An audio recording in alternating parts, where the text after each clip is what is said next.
This podcast is brought to you by the Arete Media Pantheon. Please go to aretemedia.org to see lots of other podcasts from our great friends. And if you would like to start your own podcast, they could provide you with all the tools and resources to do so there. That's aretemedia.org. On with the show, Jordan. On with the show, Justin. Oh my goodness, it was a flawless intro. Jordan, I haven't had a flawless intro in like weeks. I need this victory. I need you to give me this victory. I'm pretty sure nobody heard that clapping, but they can see it. That's what's important. Welcome to Spurr of the Moment podcast, everybody. I'm your host. You can stop now. I'm your host, Justin Spurr. As always, I am joined by my co-host, the incomparable Jordan. How's Jordan doing? He's incomparable as always. No one compares. Jordan's hot. It's hot. It's hot. It's hot. It's hot here in Canada. We're living in the devil's anus right now. Actually, we're not really. It's actually compared to previous years, not as hot, but it's still hot. Today, the show has nothing to do with heat. Today, it has everything to do with heat. I'm sitting right here. Today we're going to be talking news. We've got some trailers. We're gonna start off with a bunch of trailers. There's trailers, some of which Jordan watched. There we've got. Oh my goodness, I'm totally blanking. Edge of Tomorrow 3 might happen. Spider-Man Noir news. Apparently there's gonna be a Minions 3, and that's it. And then later we got stuff from Netflix. We got Netflix. We're gonna talk about stuff from Netflix. Could be a good time. Hang out. Joe, let's begin this by talking about that Captain America 4 trailer, which sure looks fine. I mean, like, it looks all right. And if here's the thing. I'll let you go first. I'll let you do your thoughts first, and I'll say mine.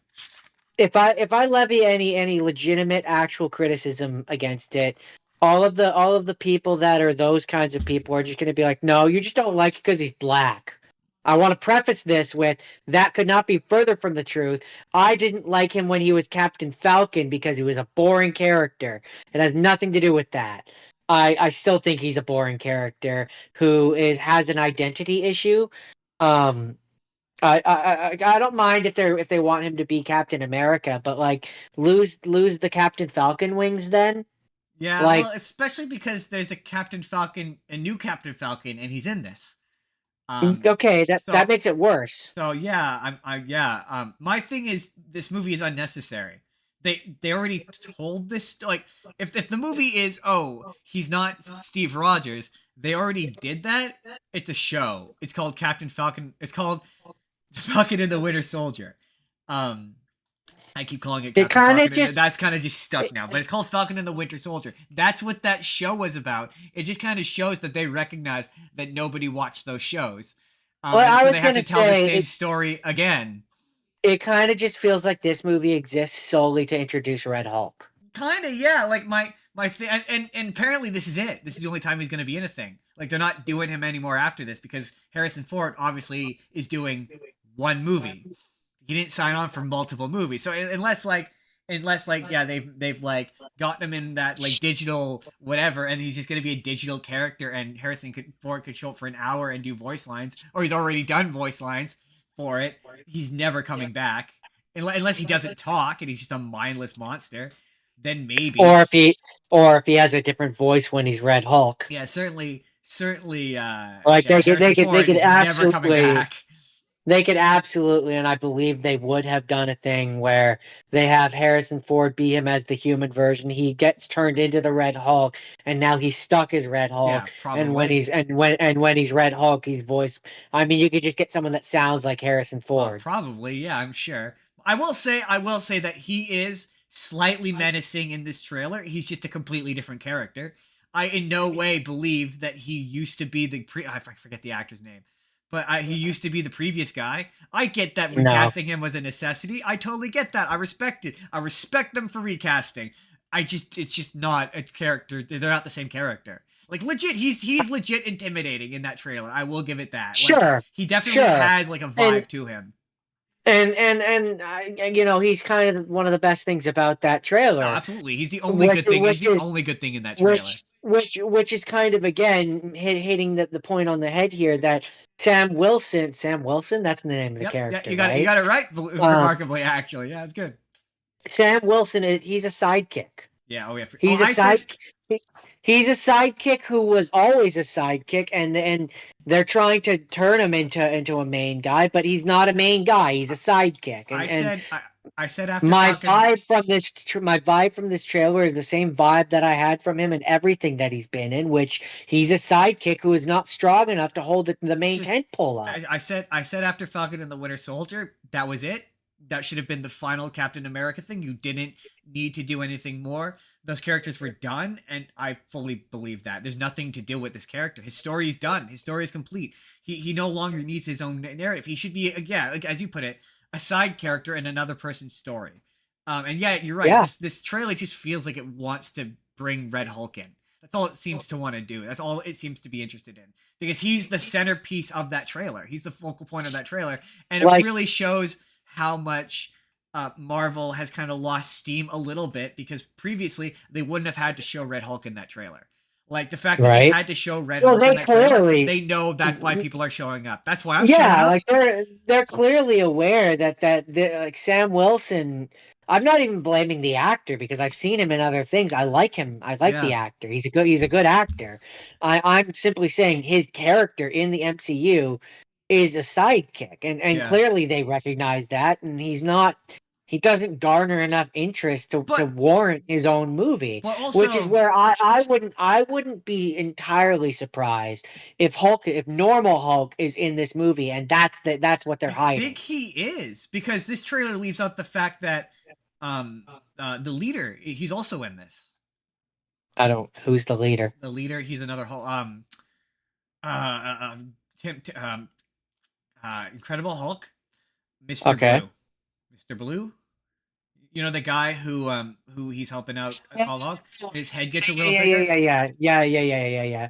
Yeah. The dude from Holes. Yes. In the comics, he's big head guy. Okay, interesting. Yeah. I He's didn't, in I didn't, this. He's in this, and I didn't, he's not even in the trailer. You didn't see him in this trailer. I didn't, I didn't know him by name. Yeah, well then if he's in this and Red Hulk, who is another Hulk guy, is in this, And I then this is don't. clear. Then this is clearly just one of those examples of it's a Hulk movie disguised as a Captain America movie because they legally can't make a Hulk Just movie. like that Flash movie was a Batman movie, and that Superman Yeah. movie was a Batman movie, same deal. Yeah, that's kind of what it feels like. Yeah, I had heard, and I don't know if it was confirmed or not. I had heard tale and rumor, because I've been passively paying attention to the rumors for this. I just haven't mentioned them because they're never not a lot of them have been very interesting. But um, the daughter is also apparently in this, from what I've heard, and I've heard that Mark Ruffalo is in it. Interesting. I Yeah. cannot say if Then that's true or not, but there's been a I few could times where I've believe been like, it. this sounds like it's a Hulk movie. That's because apparently, again, rumor. We don't do rumors on this show. We do news, but rumor is that they've reshifted. Well, there's two rumors. One is that they've shifted that Kang Dynasty movie to be a World War Hulk movie. That keeps coming back and forth a bunch. Is that they're going to do a World War Hulk movie, and it's going to be like Thunderbolt Ross as Red Hulk versus all the other Hulks. And that's the Hmm. idea. And then the other one is that Kang, they're keeping Kang, they're sticking to Kang, but they're recasting, and it's now going to be that every Kang looks different. It's played by a different actor, Okay. and they're going in the All direction of right. everyone in the multiverse, which makes sense. I mean, that aligns with Spider-Man. That would align, I should say, that would align with Spider-Man. And I'm okay with that, to be like, oh yeah, maybe you look the same, maybe you don't look the same. Obviously it depends on the universe, right? Yeah, like it also lines up with Loki because Loki they have ones which just don't look like Tom Hiddleston, Yeah, but they yeah, yeah, also have but they also have ones that just do look like Tom Hiddleston. And I yeah. think I think in a multiverse, if you're doing a true multiverse, you would have both. You would have some Exactly. universe where they look same, but things just turned out slightly different, Yeah. and you would have universes where they just look completely different and are completely different characters. And I That's what a imagine, that's what a multiverse should be. yeah, and I imagine that I imagine that hinging your entire universe on one guy they probably regretted that, I imagine. Yeah, I, probably. I think probably initially they were like, this is going to be so much easier. It's one guy. We get him in like an hour at a time. We don't have to spend a bunch of money CGIing him into scenes. Like, he can show up a bunch and be way more present. And then, and then they're probably like, fuck, we should just made him a CGI character again. It would have been so much easier if he was a CGI character. Like, you think if Josh Brolin was problematic, they wouldn't just recast and get a guy who can do the voice? Come on. Come Yeah. on. Yeah, Come yeah, on. definitely. Especially Also, because Thanos, also especially because Thanos has a very generic voice. right? But to bring it full circle and bring it all back to the beginning, the point is why? Why are they making this Captain America movie? Because somewhere, some people, well, to be fair, people like Sam Wilson and they like Sam Wilson as Captain America. And people want to see more. The big criticism is that, and it's the same one with Shang-Chi, is that they've done nothing with these characters. And it's like, yeah, that they would have done with like other previous versions of these. So I get it. I get that there's an audience out there for it. I just don't. I am, because I really like Red Hulk. Although I will say the funniest thing about Red Hulk, um, in this I movie didn't is even know that. I have to be honest. I didn't even know that. I didn't even notice that Red Hulk was in the trailer. I only saw that because of like comments and stuff, which was like, oh, they spoiled Red Hulk, and I had to go back and rewatch yeah, it and go like, oh, it's one of those things yeah, that after the title card scenes, it's yeah. effective. It's an effective way to introduce that character. I'm really happy that they didn't show him too much. I suspect that also I point out that one Carlo Esposito, he's in it as well. He's a bad guy in it. I can't remember. I think we know who he is, but I can't remember who it is. It's no one you know. Um, but the funniest bit about Red Hulk is, and I don't know if you know this, Jordan. Um, in the comics, the identity of the Red Hulk was a mystery. Like, you didn't know who Red Hulk was, and Oh, really? the thing that threw off, like, I know it's for years in the comics. There was a running storyline for years. Who is the Red Hulk? Who is the Red Hulk? Um, and the big thing, the case for why it wasn't General Ross, was because obviously General Ross has a mustache. And so whenever you would see General Ross, he'd have a mustache. And you're like, and the Red Hulk doesn't have a mustache. So you'd be like, well, I can't, Red Hulk can't be General Ross. Otherwise the Red Hulk would have a mustache when he transforms, right? Um, and so when it was revealed, that Red Hulk was General Ross, wonder how they explained that? It falls off every time he transforms. No, no, no, fake mustache, Jordan, obviously. Oh, Fake okay, yeah, mustache.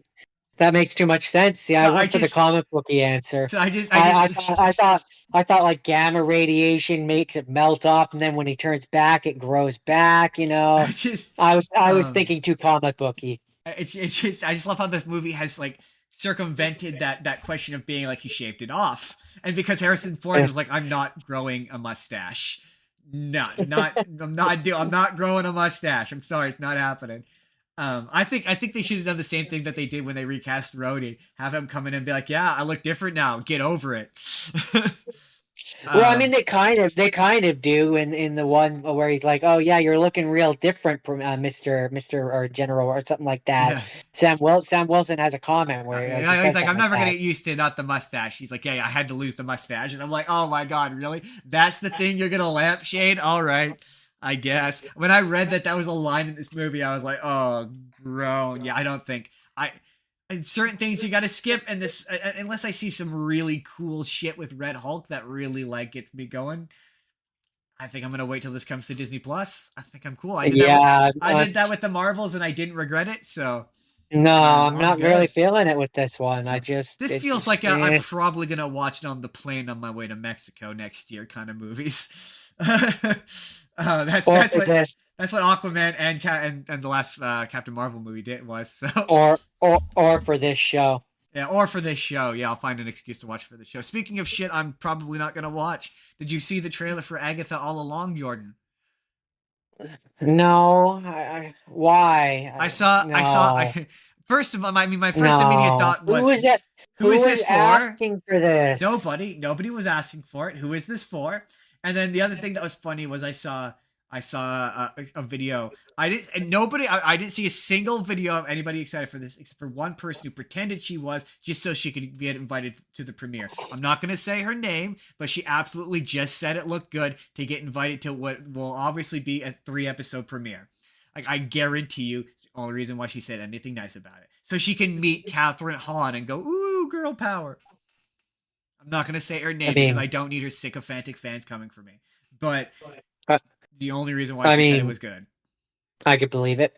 Wait, did you actually watch the trailer, or are you just off No, the I'm saying, name? Like, no, I'm I'm saying, good. no, when I saw that they were making one, from the very first time I heard that they were making a spin-off with that character, I was like, why? Hard No, that, pass. that's not just like when they did that with that one character from Ant-Man.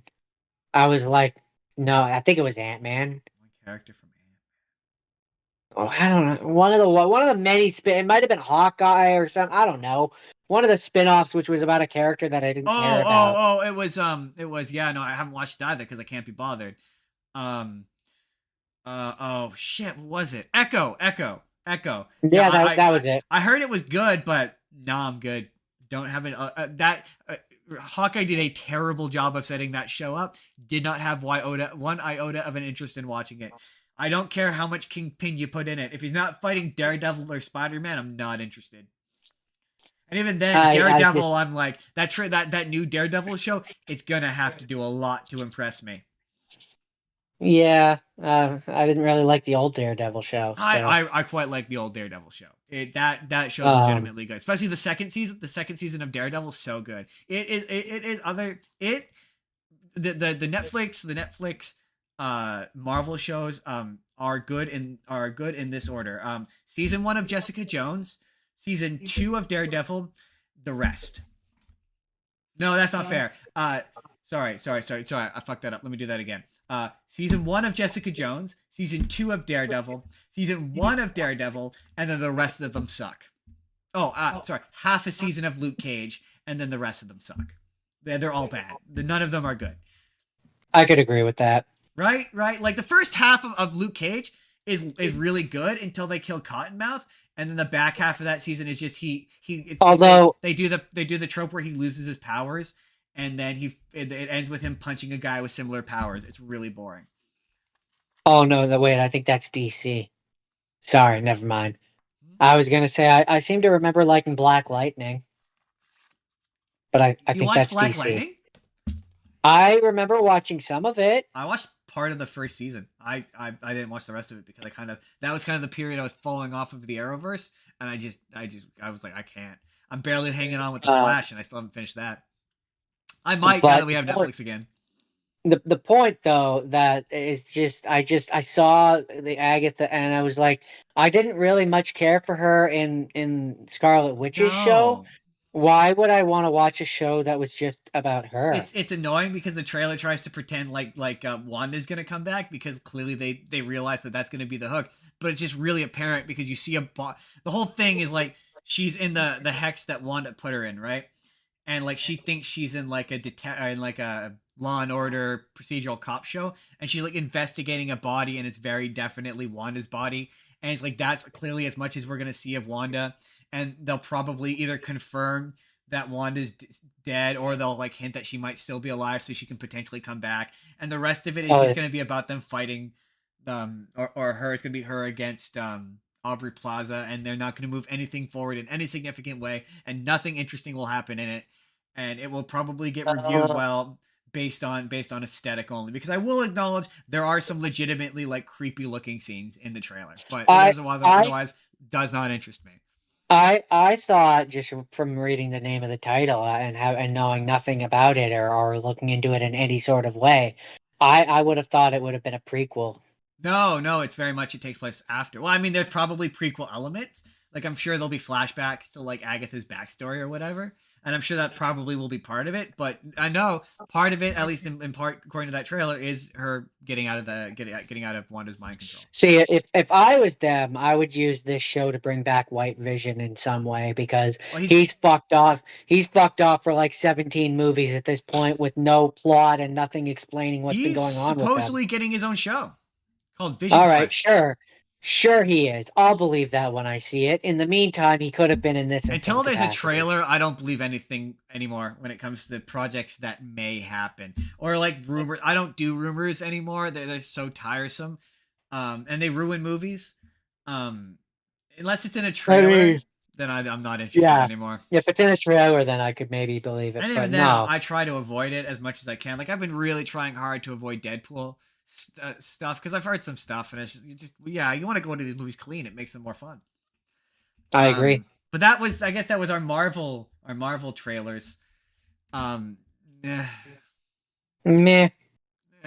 not Not really. really. Not really. I'm kind of done with Marvel TV because they don't go anywhere or do anything. They just jog in place because they realized after WandaVision that not as many people as they thought were going to watch these shows, so they can't move the plot forward in any meaningful or significant way because only the movies can, and the movies come out way too infrequently now because they have been jam-packed with TV show and they oversaturated the market with content.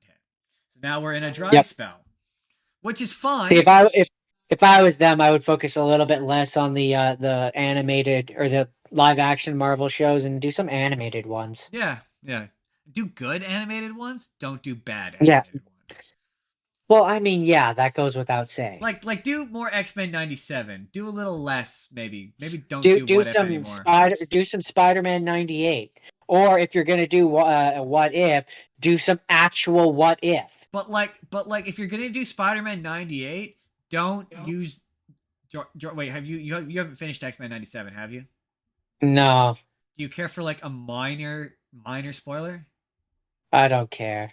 Um, if you're gonna do Spider-Man 98, don't use the designs you've used in X-Men 97. I hate the art, the design for Peter.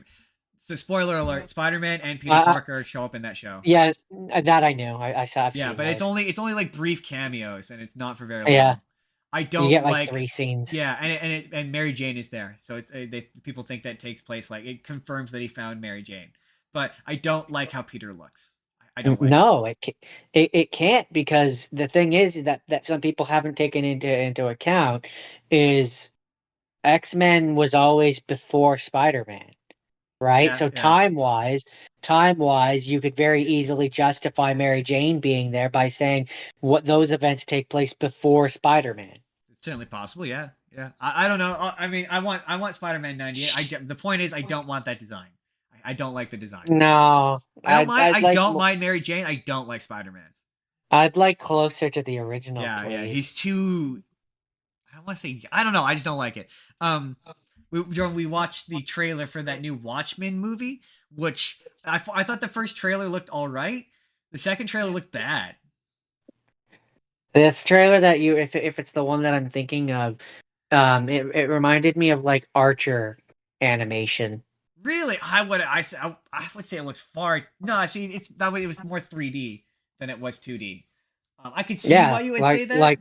No, like but not Archer. not in the way that Archer was. More like cell shaded. To me, it reminded me of it reminded me of a specific thing. Like it kind of reminded me of that Spider-Man show, like really old, like 3D animation, like really stiff. It looks direct to DVD.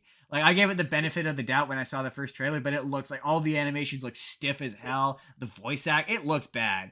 And I say that as a person who didn't love the Zack Snyder one, but comparatively, this is like you want Watchmen. We got Watchmen at home, or I ordered Watchmen off of Wish. Like it's got that kind of vibe. Timu. It's Timu Yeah, it's the Watchmen. team. It's Timu Watchmen. Like it just doesn't look good. Like it definitely, yeah. It's like I wouldn't be against like a 100%. I mean, people always say that it's better suited as a mini series, like when it doesn't work as a movie. But like I think they could do, if you did like a 2D animated, like hand drawn. They would never do this. It would be prohibitively expensive. But if you did like a real hand drawn, like old school, like like late 90s, like when 2D animation is at its absolute high point, style of movie, in the style of the original comic book, the Dave Gibbons art style, I think that could be spectacular. But it has to I be R rated. mean, That's probably why it wouldn't do well, but it would have to be R rated. The only way it would be good. I think it would be better as an episodic show where you break it up. But in that style, I would enjoy that. Yeah, yeah. The only reason why I went movie is because then you can really make it like really. If you put it on TV, you gotta cut corners, and I don't think it would look as good. But if you made it a Not movie, Not TV, streaming. No, but There even is no then, T.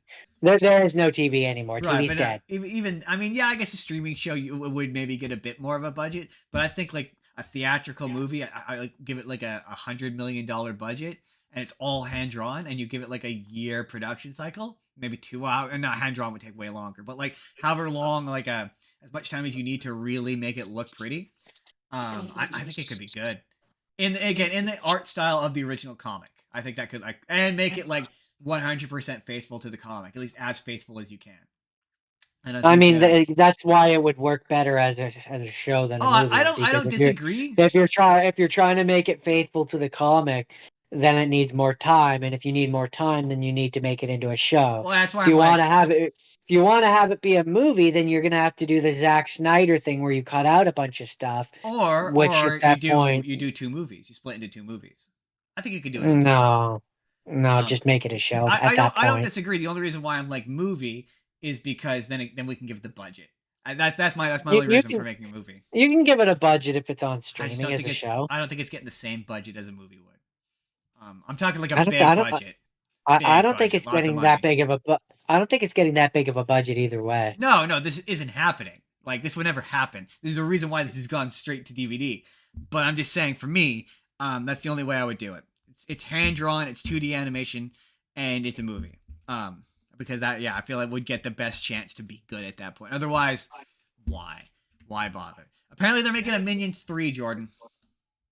Of course they are. They just made Despicable Me 17. The Despicable Me year is 20. 4. The year is 2099, and we've been making them for centuries at this point, Justin. And yeah, they're making a third one because they just A released. minion, an animated minion who is played by a corrupt politician is president of the United States at this point.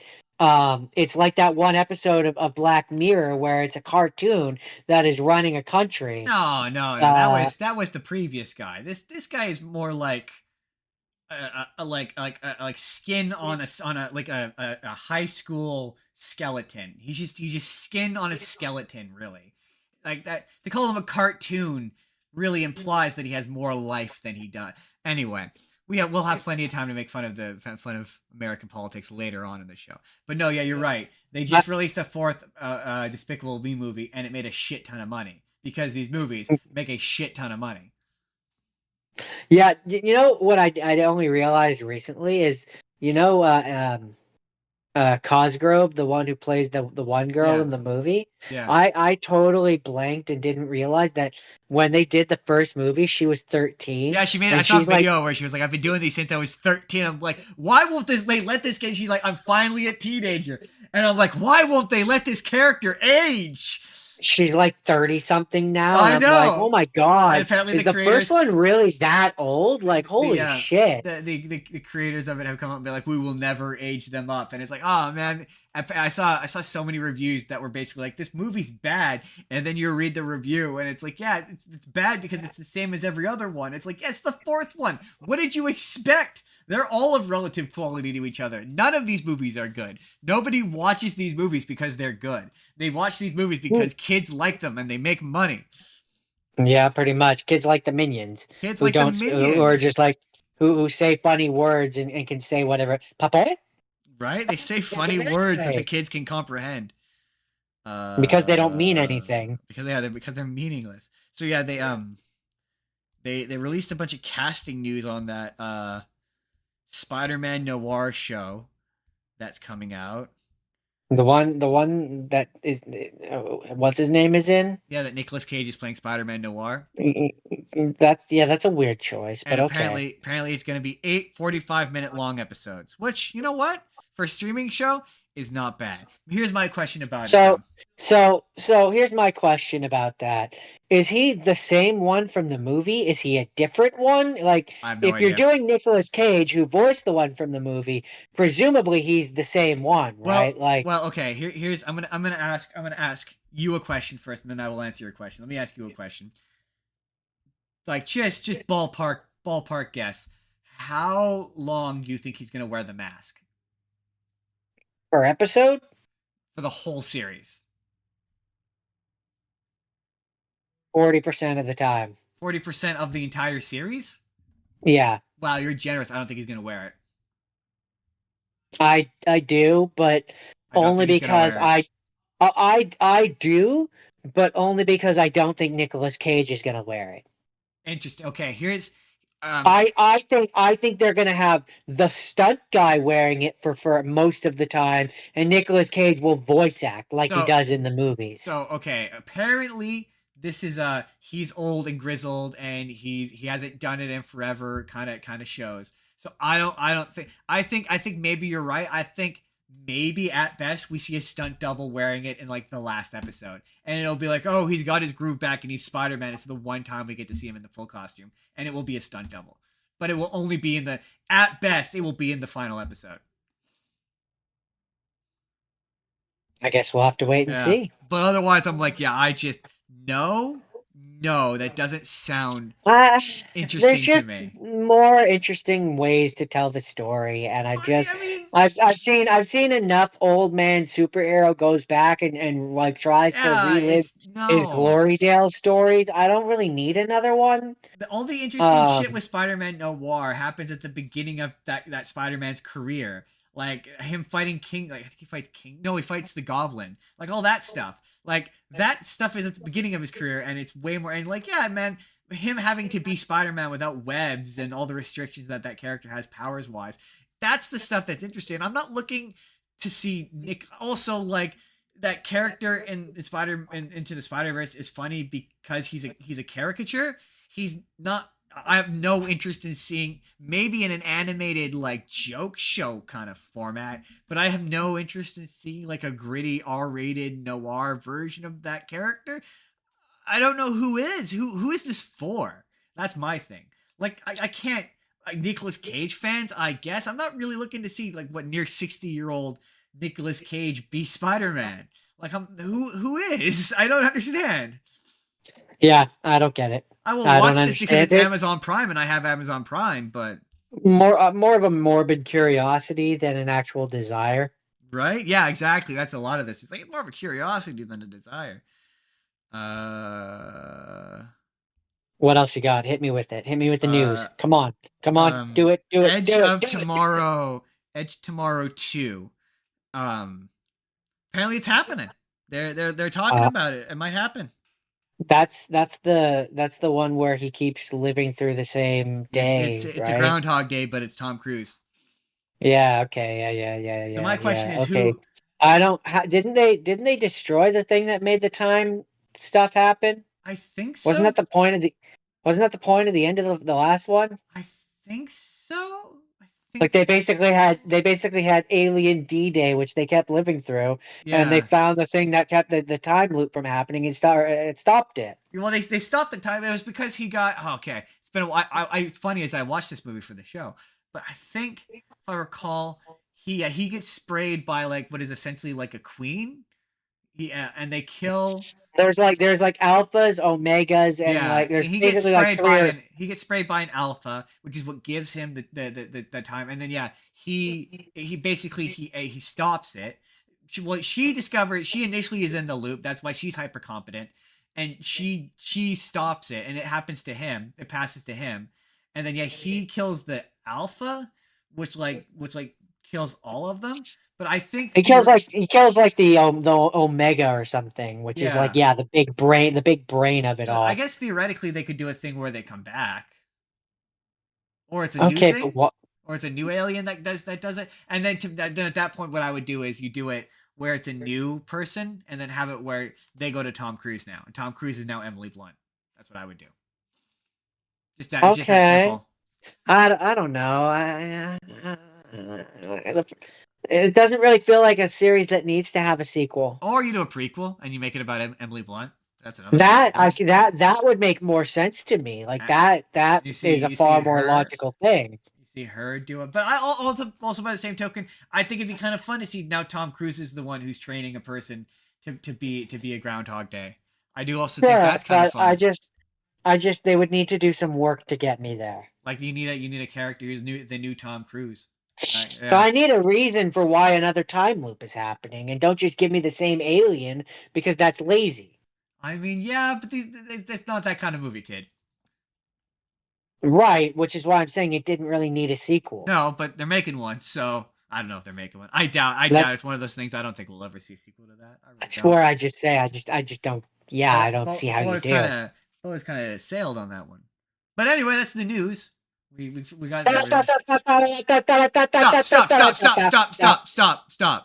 Da da Keep going. Keep going. da da da da da da da. So the sponsorship of this section is it's once again 1 weekend at Horrorland, everybody. It's like we are not beating a dead horse. We cannot say it enough. You guys should support this. It's really cool. I'm gonna shut up and I'm gonna swap over to Wolverine, and we're gonna let Wolverine tell you why you should support this cause.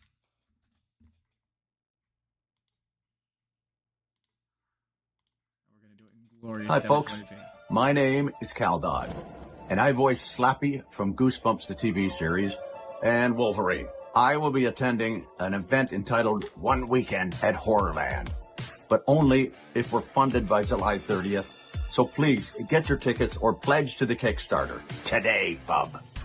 Come on, we need your help to make this very special, spooky weekend happen. Tim Jacobus, the original illustrator for Goosebumps, the series, will be there as well. And Slappy loves Tim.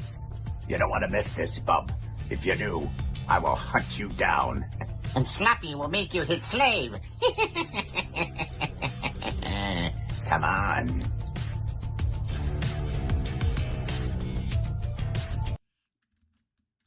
Oh God, I never get tired of watching that ad.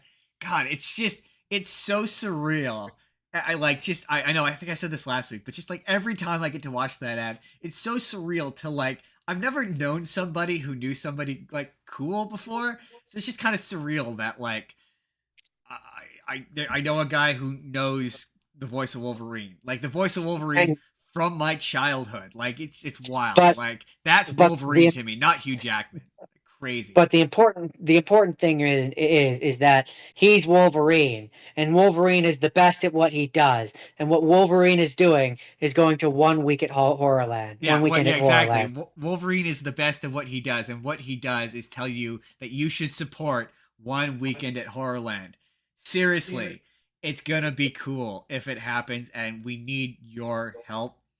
Check it out. As always, the link is in the description below. Would Wolverine tell you to do something that wasn't cool? I don't think he would. Would he?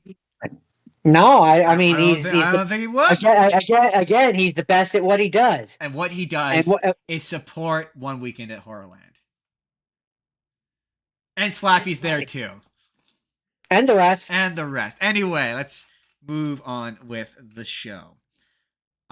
This week, as you all know, we recently announced that we got Netflix. Yes. So we thought that we'd do a Netflix episode. And as is often the case, we share a brain. And we have one brain. Yeah, it's part and parcel with being co-hosts of a podcast. You share a brain. And so when it came time to pick stuff, sometimes you pick the same thing, okay? It happens. And sometimes you don't consult each other on what you picked. So that means we begin the second part of this week's episode with a new segment I'm calling Co-Report. Oh, you don't have a theme song for it? And look, this is not going to be a regular segment. I hopefully it will be an infrequent one, but this is going to be different from the regular main report and rapid fire. I'm going to make the rule. It's going to be a little bit like whose line is it anyway? I'm going to make the rules up as I go along. So, to start off with, the co-report that we shall be doing together today, we present to you, we both watched The Adam Project. Yep, now, it was a good movie. Jordan, in one sentence, what is The Adam Project about? One sentence you get. And don't cheat by saying a really long sentence. Time travel. Okay, a bit more than like 3 words. Time travel project that someone tries to take advantage of. Okay. This is going off the rails immediately. This is not what I was expecting. Okay. I'll do it. It's about a guy who goes back in time and runs into his 12-year-old self, and they have to stop somebody from The future. who is His dad's business partner. because She wants to take advantage of time travel. okay, so Which is what I said. so You said as few words as possible. so okay, Jordan. First criticism. Do you have one?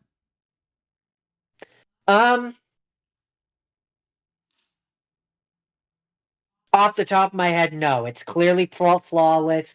Ryan Reynolds is awesome. I have one criticism, and it's that I feel like we don't see it. It feels like a movie that's been cut up in the edit to get it down to 2 hours, or at the very least, it feels like a movie that's gone through 2 or 3 script edits. So it feels like there was once a section in this movie where you get to see the future, and that's my one thing is there's a lot of references and there's a lot of times where characters seem to be seeing each other again, but we never saw the first time they met. So it feels like there was a scene or a series of scenes where you see Ryan Reynolds' future before he goes back in time, and you get to see what it's like. And that's where you meet the wife for the first time. And that's where you meet, because there's a moment where he runs into to the chick's sidekick where he's like, "Oh, hey, Christoph, funny seeing you again." And you're like, this is the first time we're meeting this character. It's they feel too familiar. Yeah, it does. It implies a history that we as the audience don't really get to experience. Right. And you're right. It would have been nice if there was like a 15 minutes in the beginning where we like maybe he's going through his regular thing or whatever. We see a bit of his regular life and see the inciting incident which pushes him to do what he does. Exactly. And it feels like that there was once a version of this where it was told from Ryan Reynolds' perspective. Maybe he wasn't played by Ryan Reynolds at the time, but that character's perspective. And there was a decision at some point to change it so it was about the kid and those two, because the scene between, and I maintain this, the scene between him and Jennifer Garner in the bar is really effective. It's a really good scene. Ryan Reynolds is acting his fucking ass off in it. It's so good. She's really good in it.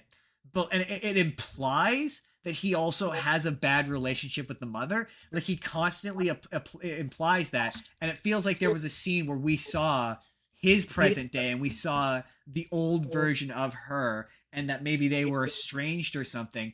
And that felt like a moment where we were supposed to be like, it was him reconciling with her, but we never get to see his relationship with her other than him being like, "Oh yeah, you were a dick to her." But he's not young. Ryan Reynolds isn't really, he's kind of snarky, but he's not that much of a dick to her. Yeah, he's more snark. He's typical like 12-year-old snark where it's like, yeah, with the perspective of an adult's lens, looking back on yourself, you can be like, yeah, I was being kind of a dick to her. Yeah. But he as a kid he doesn't have the emotional regulation to be able to to acknowledge the fact that what he's doing is being bad. Yeah, exactly. So I get what you're saying. It does feel like it's a like we maybe either needed a more serious scene between young version of him and the mother, or we needed a scene between adult him and the mother, which would accomplish the same thing. One of the two. And then at the end, just to flash forward to the end, when you get to the end, and you see him back in the future, that doesn't really have the same impact because we never saw the version of the future previous. The scene where he has to give up the wife, that's kind of like it feels like there was a previous scene where we see her in the future. There's a lot of payoff to setup that doesn't happen. I think that I kind of wish they had done, or they had made more implicit or more like for sure, is because this is another interpretation, is perhaps that besides the things that they changed with the time machine that changed the future, it would have also been nice if they kind of had implied or stated that part of the reason why his future ends up being better is because adult him had the conversation with his mother in the past, Yeah. and then that changes her perspective and makes her be different towards her son, and that snowballs into his future and turns it into a brighter future because you like that Yeah. kind of thing Well, where it's like, the implication is, because when I was reading about the movie, the implication is supposed to be that he's happier, that he's not as angry, but he doesn't seem any happier because the only interaction we see him with is with the wife, who he was already the only one, that was the only one he was nice to already. So you yeah, don't really yeah. get. So that's where I'm like, well, maybe there was because this movie needs like 15 more minutes. Like, I would say 15 more minutes to like really Ryan Reynolds' version of the character needs more fleshing out. Not the He kid needs a version. little, yeah. There's He good needs a shit with little the bit kid. more. Yeah. Like, and like I when they're like, oh, she changed the past already, and he's come from a future, and she came from a future that was already changed. Um, that doesn't have as much impact because I didn't get to see the version of it so is the implication, we don't know, is the implication that she killed him? I remember thinking this the first time I watched it as well. Is the idea like she killed him? Like, was he She, she, alive in the she, original timeline, or she, does he always she, die? she being the dad, or She being his partner. did the partner kill the dad? Yeah. No, I don't think so So because he does he seemed like he always was. die? Yeah, that seemed to be a fixed point. Well, he knows he has to die, but is that he has to die? But that's what I'm saying, that we never see. Well, the thing is that it must have been like a car accident or something that wasn't the partner because the partner at that point's dead. Right? Yeah. Yeah, and he still in dies.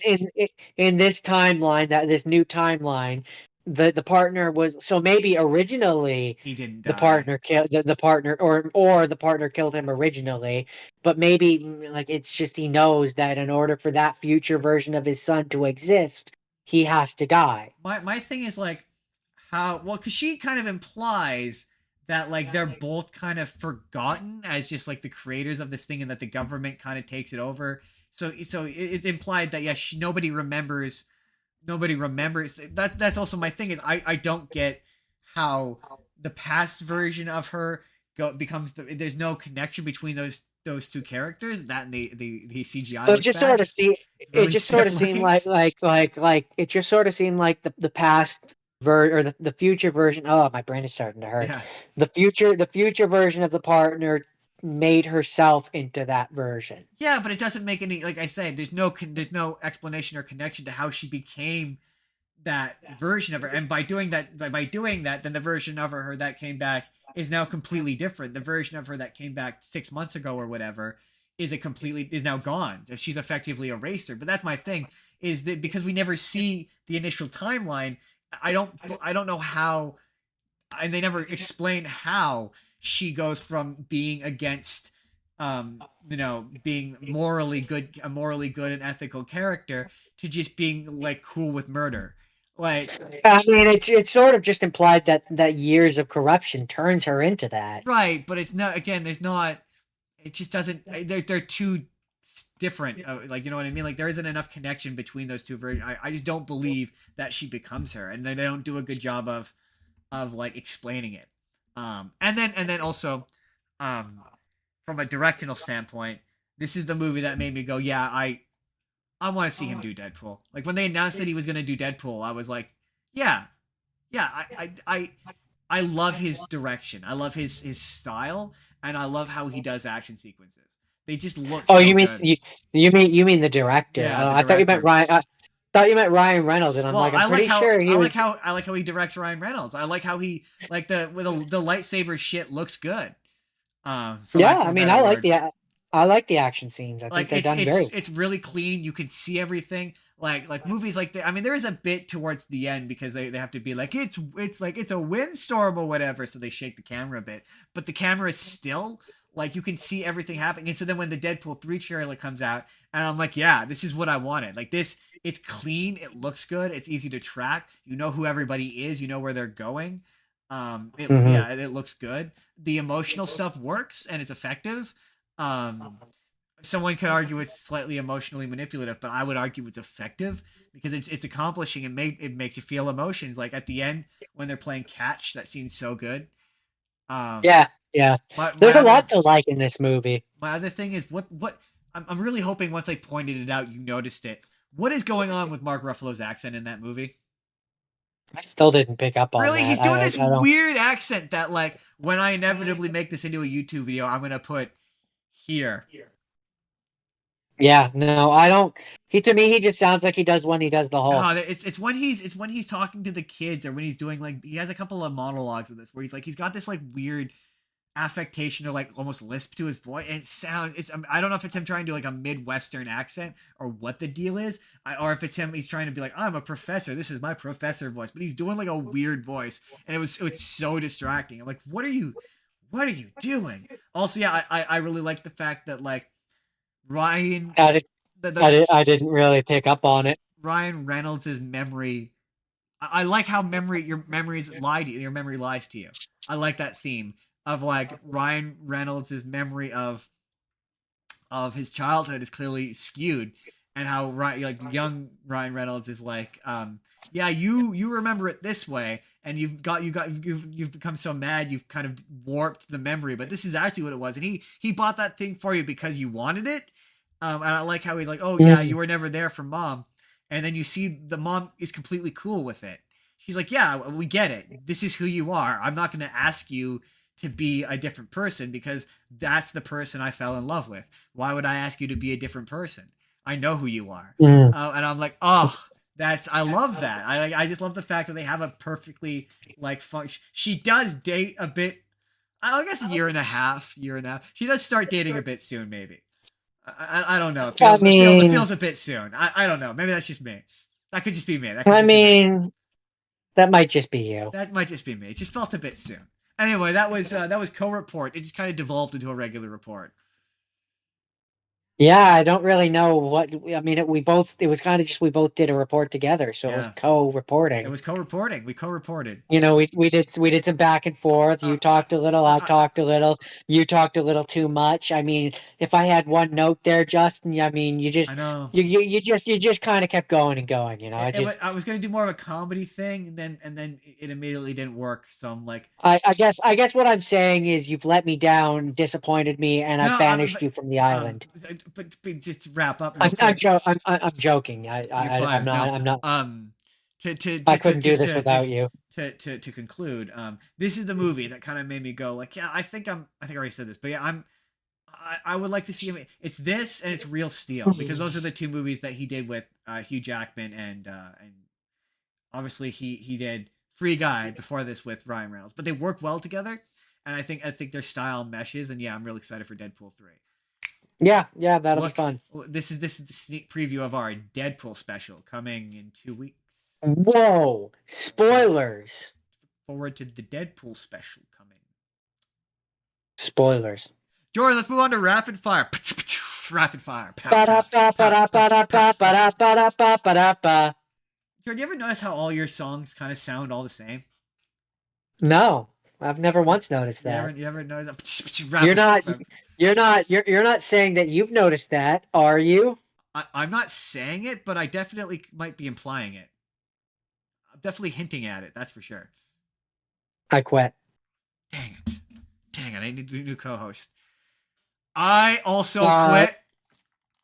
No. So rapid fire, you say? Rapid fire, I say. Yeah, I've got so much rapid fire this week, Jordan. You have no idea. It's funny that you should mention Real Steel, because I know you've talked about it before, but fuck you. I liked that movie and wanted to watch it. I think it was funny how you had no idea it was the same director.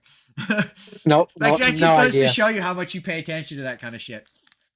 Yeah, no. Which is fine. See actors. That's kind of why I like this podcast. I see actors on the screen, I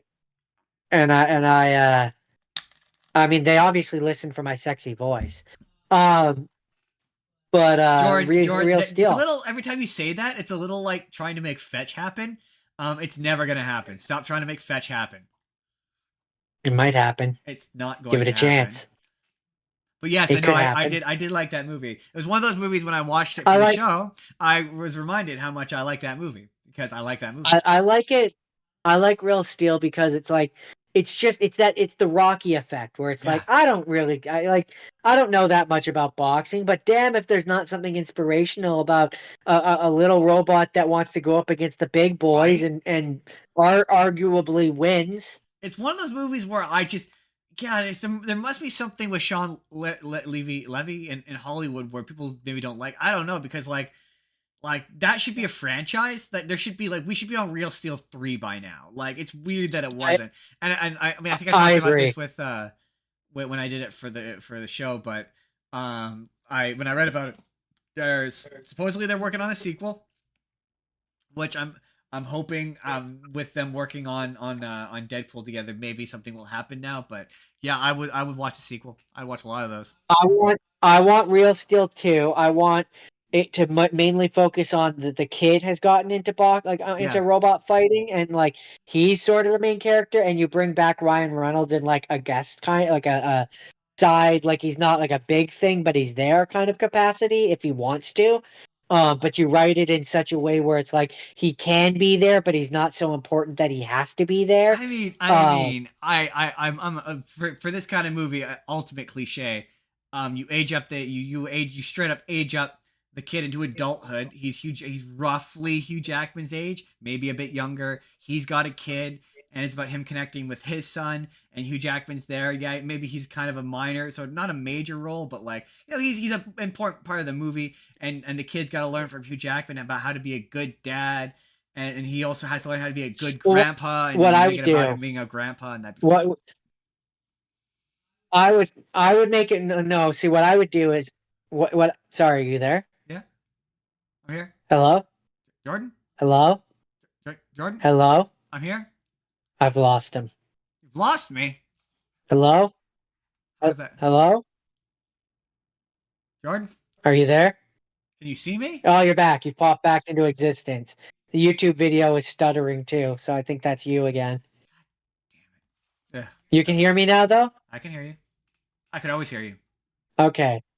So what I would do is, yeah, I would make it where kid's an adult, he has a son, but instead of making it where Hugh Jackman is struggling to relate to the grandchild, I would make it a full-on twist where he's a great grandfather. I mean, He's yeah. an awesome grandfather, and that's where the friction between him and the son starts bubbling to the future, to the top again, because the son is like, you were a terrible father to me, and all of a sudden you are a great grandfather? The fuck, bro?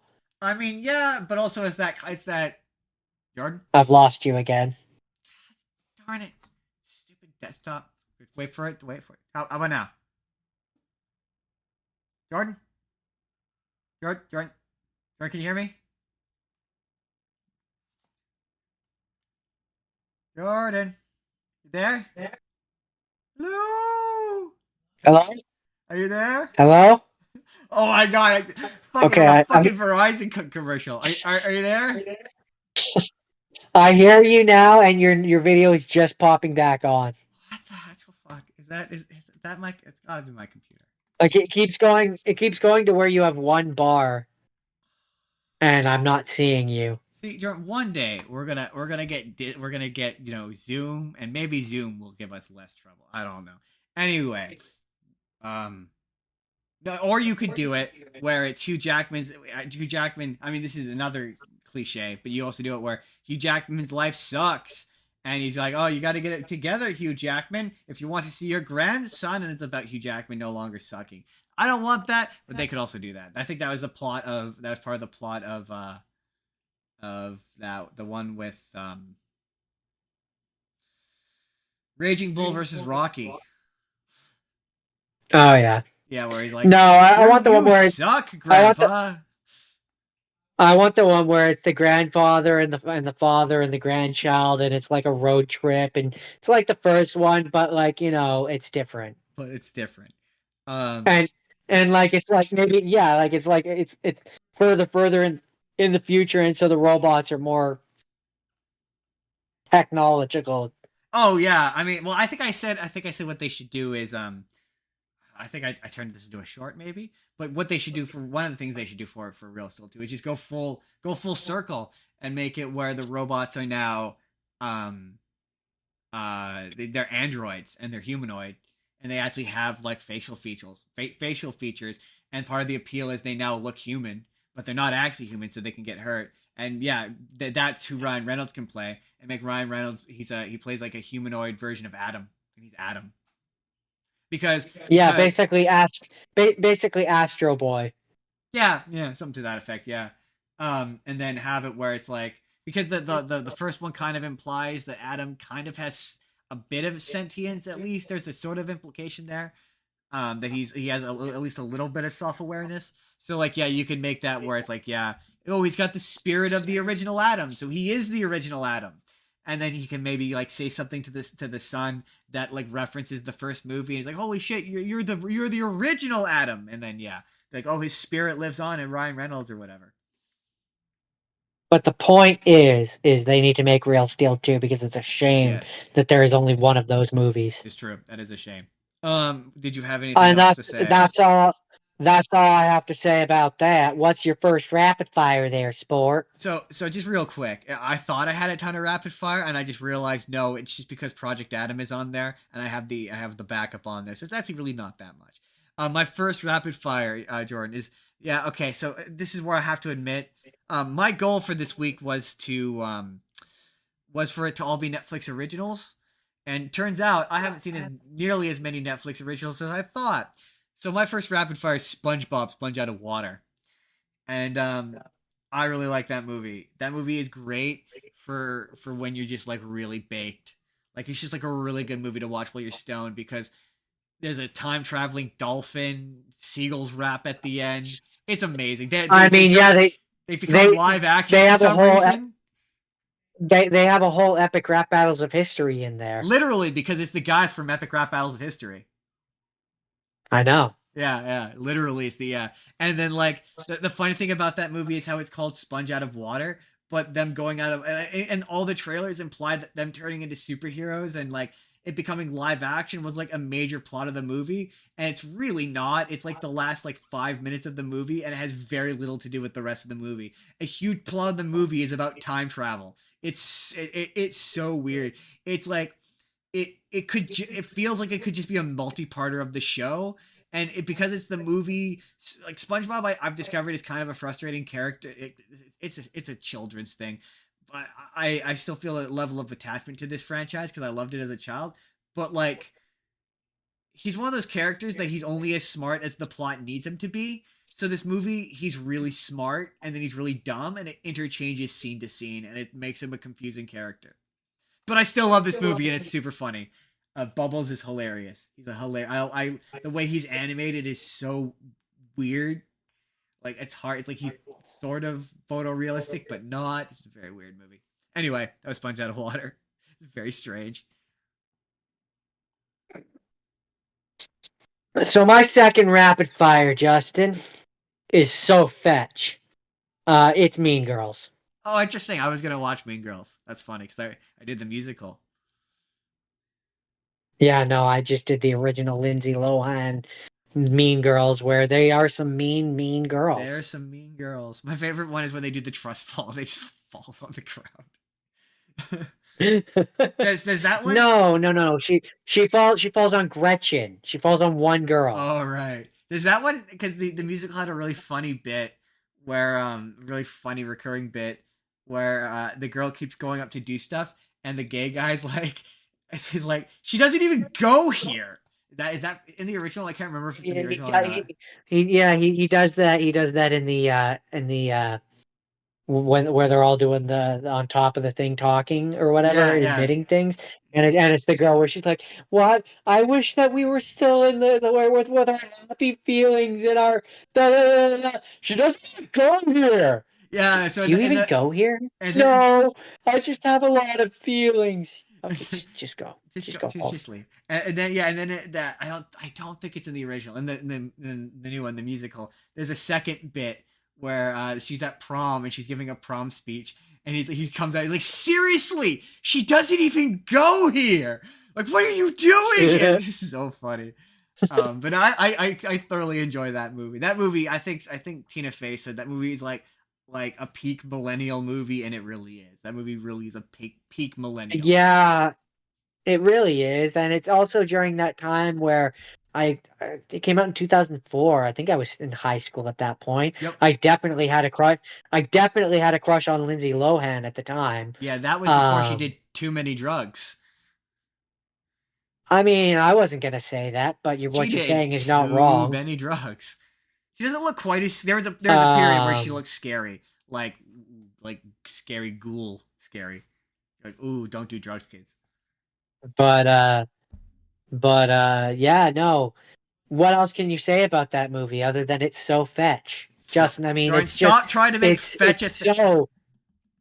it's so fetch. So Jordan, what I said earlier about that thing about it like being, and I said that totally unprompted. By the way, I had no clue you watched Mean Girls.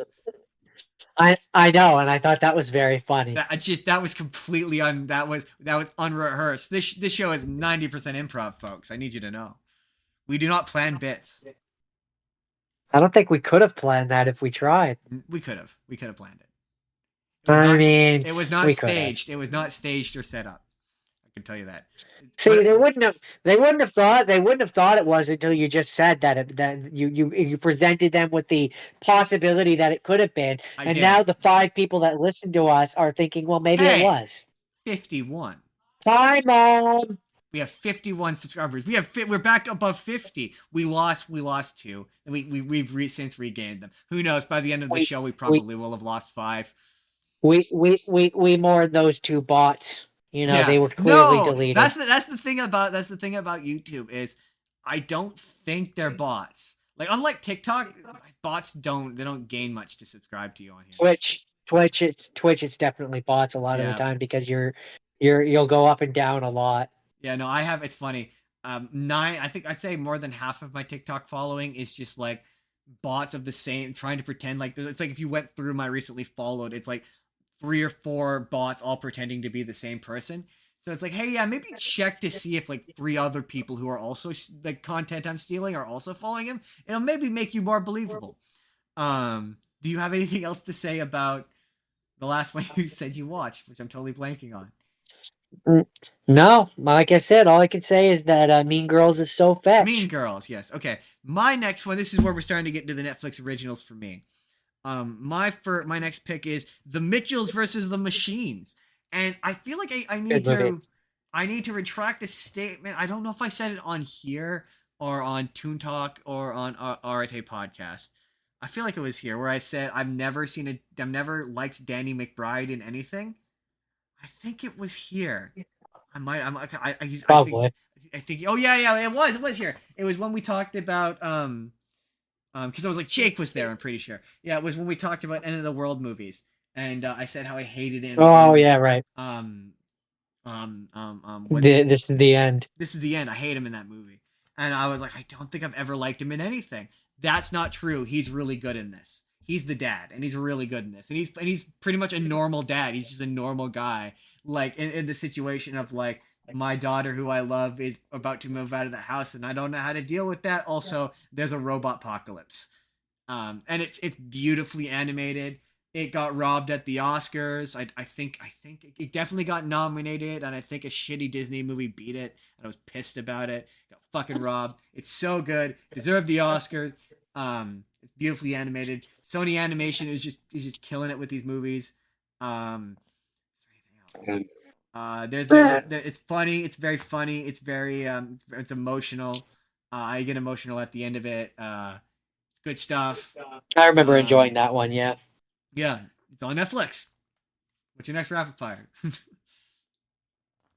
And 30 minutes or less. I remember. I like 30 minutes or less because I constantly quote it all the time. Yeah, I like that monkey. I like that bear. I don't even know you. I love that line. When they put on the bomb vest, I like that bear. I don't even know you. Oh yeah, that's from 30 minutes or less. Yeah. I like that movie. What is your next rapid fire? My next rapid fire is also about a bear that I like. It's Paddington Bear. It's Paddington Bear. Those movies are better than they have any right to be. I've only seen the first one. That movie, they're both of them. They're both better than they have any right to be. They're both good movies. They're cute. They're I cute. like it. They're It's a cute. good. They're It's cute. funny. Peter Capaldi is in it. He is in it, He's which in I it. totally forgot, and I it know. was like, oh my god. And in the first one, the one doctor chick is, or whatever she is, explorer chick, whatever, is totally insane. I'm sorry, he's a sentient talking bear, and you want to stuff him? You're crazy. Right. And then when the person when the human person is like, you're gonna have to stuff all of us and him, she doesn't, without even missing a fucking beat, goes like, well, I mean, I've never stuffed a human, but all right, okay, I'll I'm try. down. Fuck it. Yeah, don't they explain why they talk? Aren't they like, no, yeah, they do. They do explain why they talk in it, right? Like they didn't originally talk, but they like taught themselves to talk. It is, yeah, no, they taught themselves how to talk. Yeah, like it's not like they're a rare talking They're species of from. bear. Well, I mean, I would argue they are a rare talking species of bear that taught themselves how to talk. Yeah, I know, but I think like they. Well, I don't know so much in that The, movie, but they are a specific the kind of thing bear is, that like exists in real life that lives in Peru. in in the movie, like they were still a rare bear. They're very very smart and intelligent. Yeah. I just don't think they knew how to talk. No, yeah, because I'm pretty sure that he's based on a real like Peruvian bear, like a species of bear that comes from Peru. But I could I be could wrong believe about it. that. But yeah, I love that. All I know is that when Paddington has in the fun. movie when he finally gets the when he gets the blue duffer jacket Yeah. and he's wearing the red hat, and I'm like, oh my god, Wait. he's got the full outfit. Time out. You know the kind of jacket it is? I just noticed the little blue jacket. You know specifically that it's called a duffer jacket? Why do you know that? In the movie, that's what they refer to it as. Boy, they actually call it. They're not just like, oh, here's a cute little blue jacket you put on there. They're like, oh, hey, No, Paddington, they put on were, your iconic blue duffer jacket. I believe that's what they refer to it as. It was the dad's jacket when he was a kid. Amazing. That's amazing. I totally didn't know that, and I've Well, seen this movie. Amazing. Yeah, I'm pretty sure it's good. They refer to it as a duffer jacket. Well, You're now making me question no, myself. no, I fully believe that they did. It's just that okay, they said it in the movie. That's where you learned it. Otherwise, how on earth would you know what a duffer jacket is? Oh no, my screen's moving. Yeah, exactly. My screen's moving. No, screen, stop moving. But yeah, no, that's Paddington Bear. It is cute. It is fun, and it is on Netflix. So anyone who wants to watch it, you got no excuse not to. Yeah, there's all these movies. That's true. All these movies are on Netflix as of now, anyway. Most of them are Netflix originals, so they probably will never leave Netflix. Yeah, Paddington. There's this weird. So what's your next rapid fire there, Boyle? Real quick with Paddington, there's this weird joke with the second one where everyone says it's like this surprisingly amazing movie, and I liked it. I don't remember it being nearly as good as the internet makes it out to be. But everyone's so stoked for Paddington 3. I saw one interview where this person's like, "Is Paddington as nice in real person as in real life as he is in the movies?" Anyway, my next rapid fire is a movie called Wish Dragon, and Wish Dragon, Jordan, is basically Aladdin, except for it's in China, and it's made by Chinese people. So basically, there's a kid. His name is Din, and he makes friends with a girl, and then the girl moves away, and she becomes rich. And in order for him to impress her, he finds a little magic teapot, and instead of a genie, out pops a dragon, and it's the same deal. 3 wishes, but the difference being is instead of him just being a genie, it's now the dragon is actually a king who was arrogant, narcissistic. He amassed a great deal of money and like was real arrogant, and so as a punishment, the gods turned him into a wish dragon in order to grant 1,000 wishes, which I'm guessing is a Chinese myth. I'm guessing. So it's kind of like if you took the Beast from Beauty and the Beast and combined him with the genie. I guess, yeah. I'm guessing that the wish dragon must be a thing in Chinese mythology. I'm guessing, and it's a similar mechanic. But the whole thing is that he needs to be rich. So yeah, it's the same deal. He wishes to be rich, but it's like not a prince, but it's like I guess the Chinese like rich boy. They have a name for it, but it's essentially a rich boy. And what's interesting is that the twist here is she is like essentially she's the daughter, and so she's essentially like a figurehead in the family, and so she finds him out. um like they do the part of your world bit basically, and in this movie it takes the form of like a date essentially, where he does the whole thing where he lies about who he is, and she thinks that he's this rich So guy. so like Aladdin. the part of your world Yeah, part, yeah. Except you for know, it's not a song. It's a where thing. where they're where they're on a date and they end in China. Yeah, yeah. Pretty much. Yeah, yeah. Except for they're already in China. Um, and so So it's yeah, you um, know, it's a date where they end in China. and the difference with this one though is that they're childhood friends, and so everyone in their neighborhood knows who she is, and she's risen above the ranks of this. Like, then they live in what I'm guessing is like a poor. Again, they have a name for it. It's a particular kind of house. It's like a one room house. Like, he has a curtain and a bed, and he doesn't have his own room. Um, and so she finds out about with about 40 minutes left in the movie his whole deal. He actually goes to try and tell her who he is initially. Oh, I'm Din. I'm your childhood friend, and it's a kind of a comedy of errors, like a misunderstanding as to why she thinks that he's this other guy. And so she finds out really early on. It's not like the bad guy reveals his secret. He reveals his own secret, and she goes back to the neighborhood with him and like meets all the people from her childhood and whatever. And she's like, "Oh, we can't be together because you're real poor and I'm real rich and I've classism, lost you know." you. Hold on, audience. Wait for him. He'll be back. Give it a second. So I didn't leave. You left. Give it a second. Am I back now? No, I still don't see you, but I can hear you. You can hear me? As long as you can hear me, that's all that matters. When did you stop hearing me? You were saying about a wish dragon. Right. What was the last thing you heard about Wish Dragon? You were talking about how she finds out his deal. Oh, and then yeah, she finds out his deal. They go back to the old neighborhood, and she re-meets all of the people from the old neighborhood. And she is like, "Oh, we can't be together because I'm real rich and you're real poor," and that's the conflict. And so then the conflict is then he has to use. Is there a law which says she's rich and he's poor, No, it's and just a that's why, cultural. It's just a cultural thing. or she's just a snob?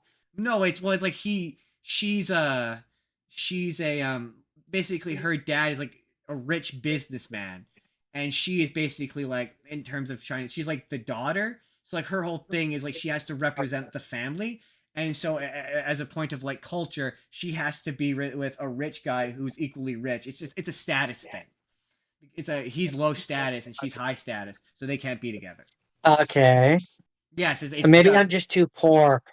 Maybe I'm just too poor. I just don't get that. Yeah, yeah. So, the conflict is then he's like, "Oh, I have to use my last wish to become rich," and the whole thing is it's not about freeing the wish dragon. What The wish dragon. What did he do with his first two wishes? I can't remember. The first wish is a case of he accidentally wishes for a thing and uses one up, and then he uses the second one to be a prince.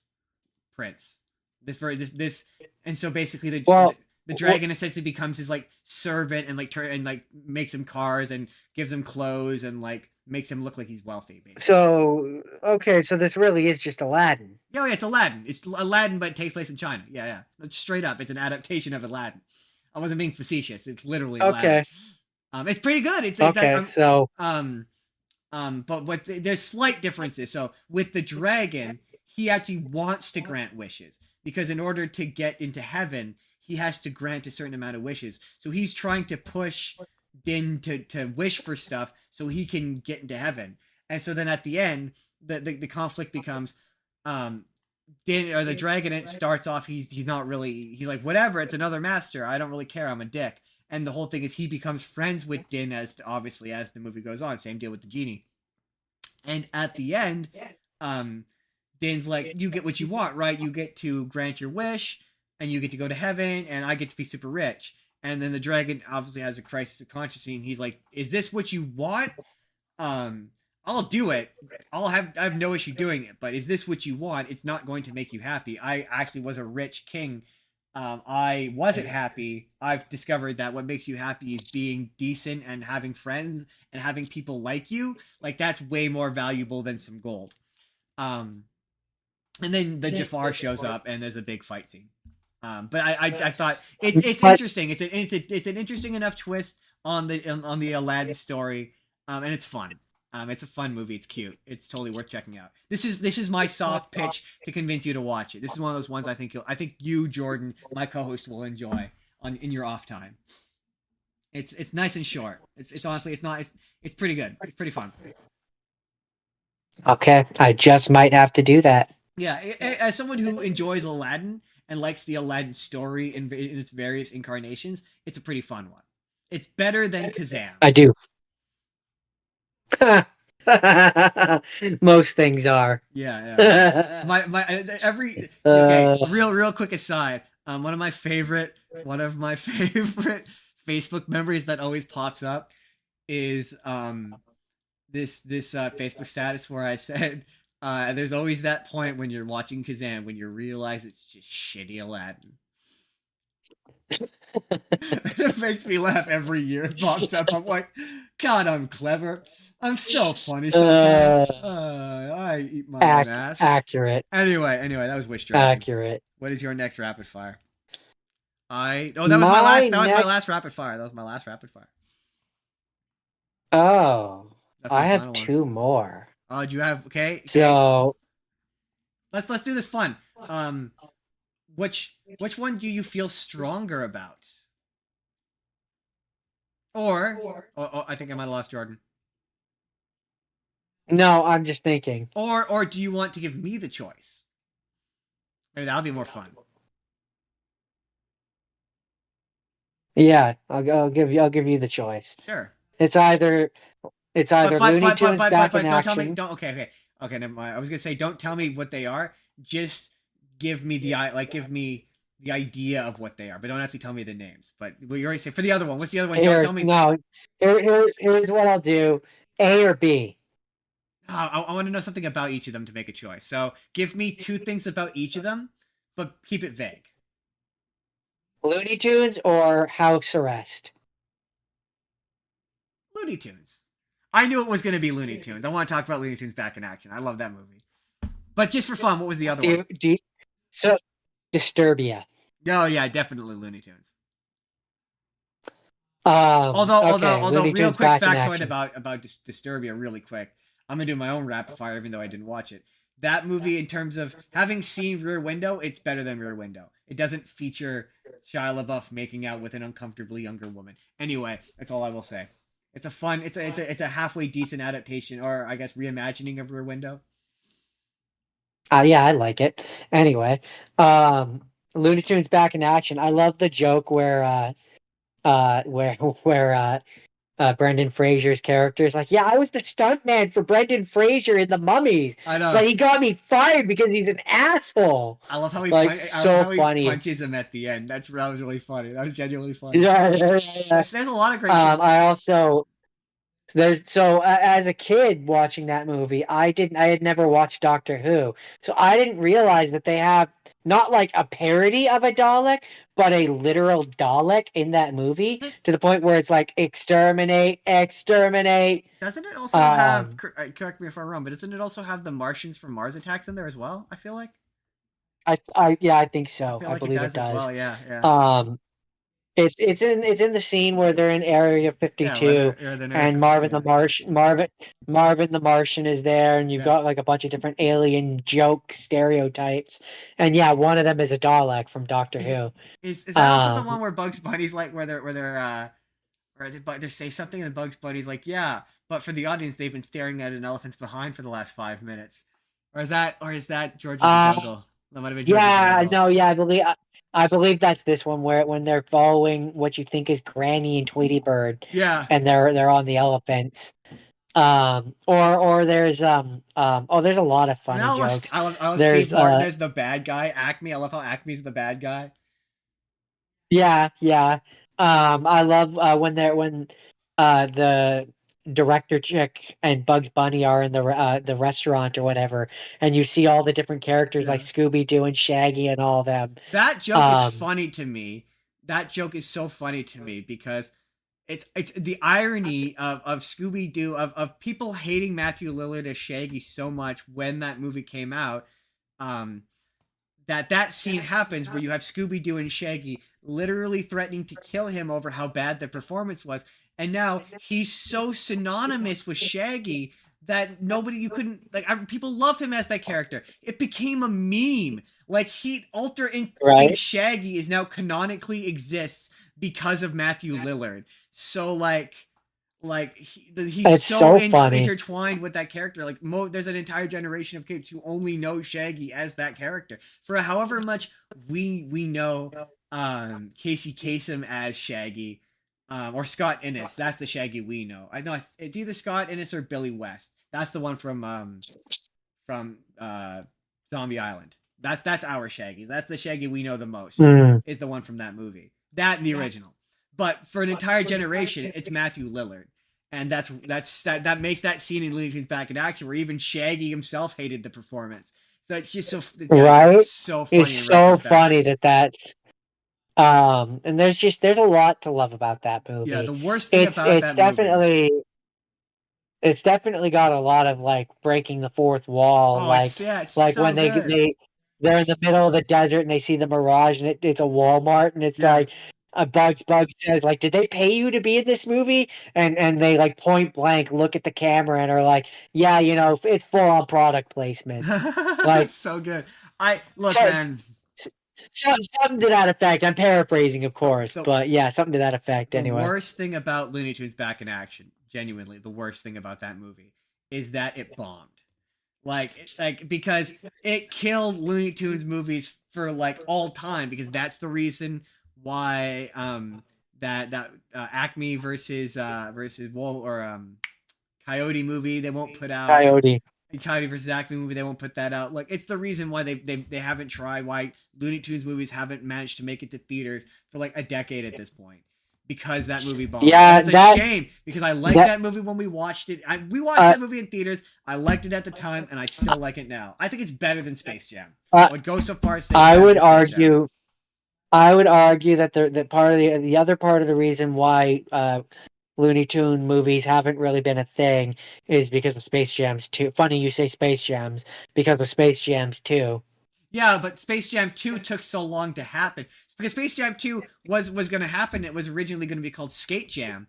And it was going to come out after. I can't remember if it turned into Looney Tunes Back in Action or it was going to come out afterwards. But legit to the point that they reached out to Tony Hawk. There was a script. They were going to do it. And then Looney Tunes Back in Action bombed horrendously and they canceled it. And they haven't made one since. And you're right. Further, yeah. They tried to make Space Jam and Space Jam 2 didn't. But to be fair to Space Jam 2, and it's the same reason when people are like, oh, James Gunn's Suicide Squad bombed. It was day and date release. So all those movies that were day and date release were some of the most pirated movies of all time.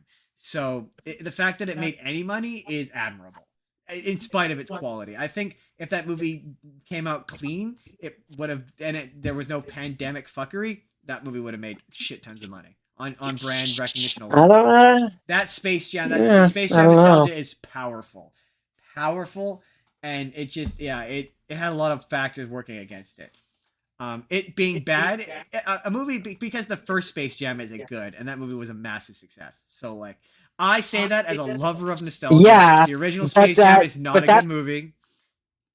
But that first one also had Michael Jordan, king of hoops. Right, but according to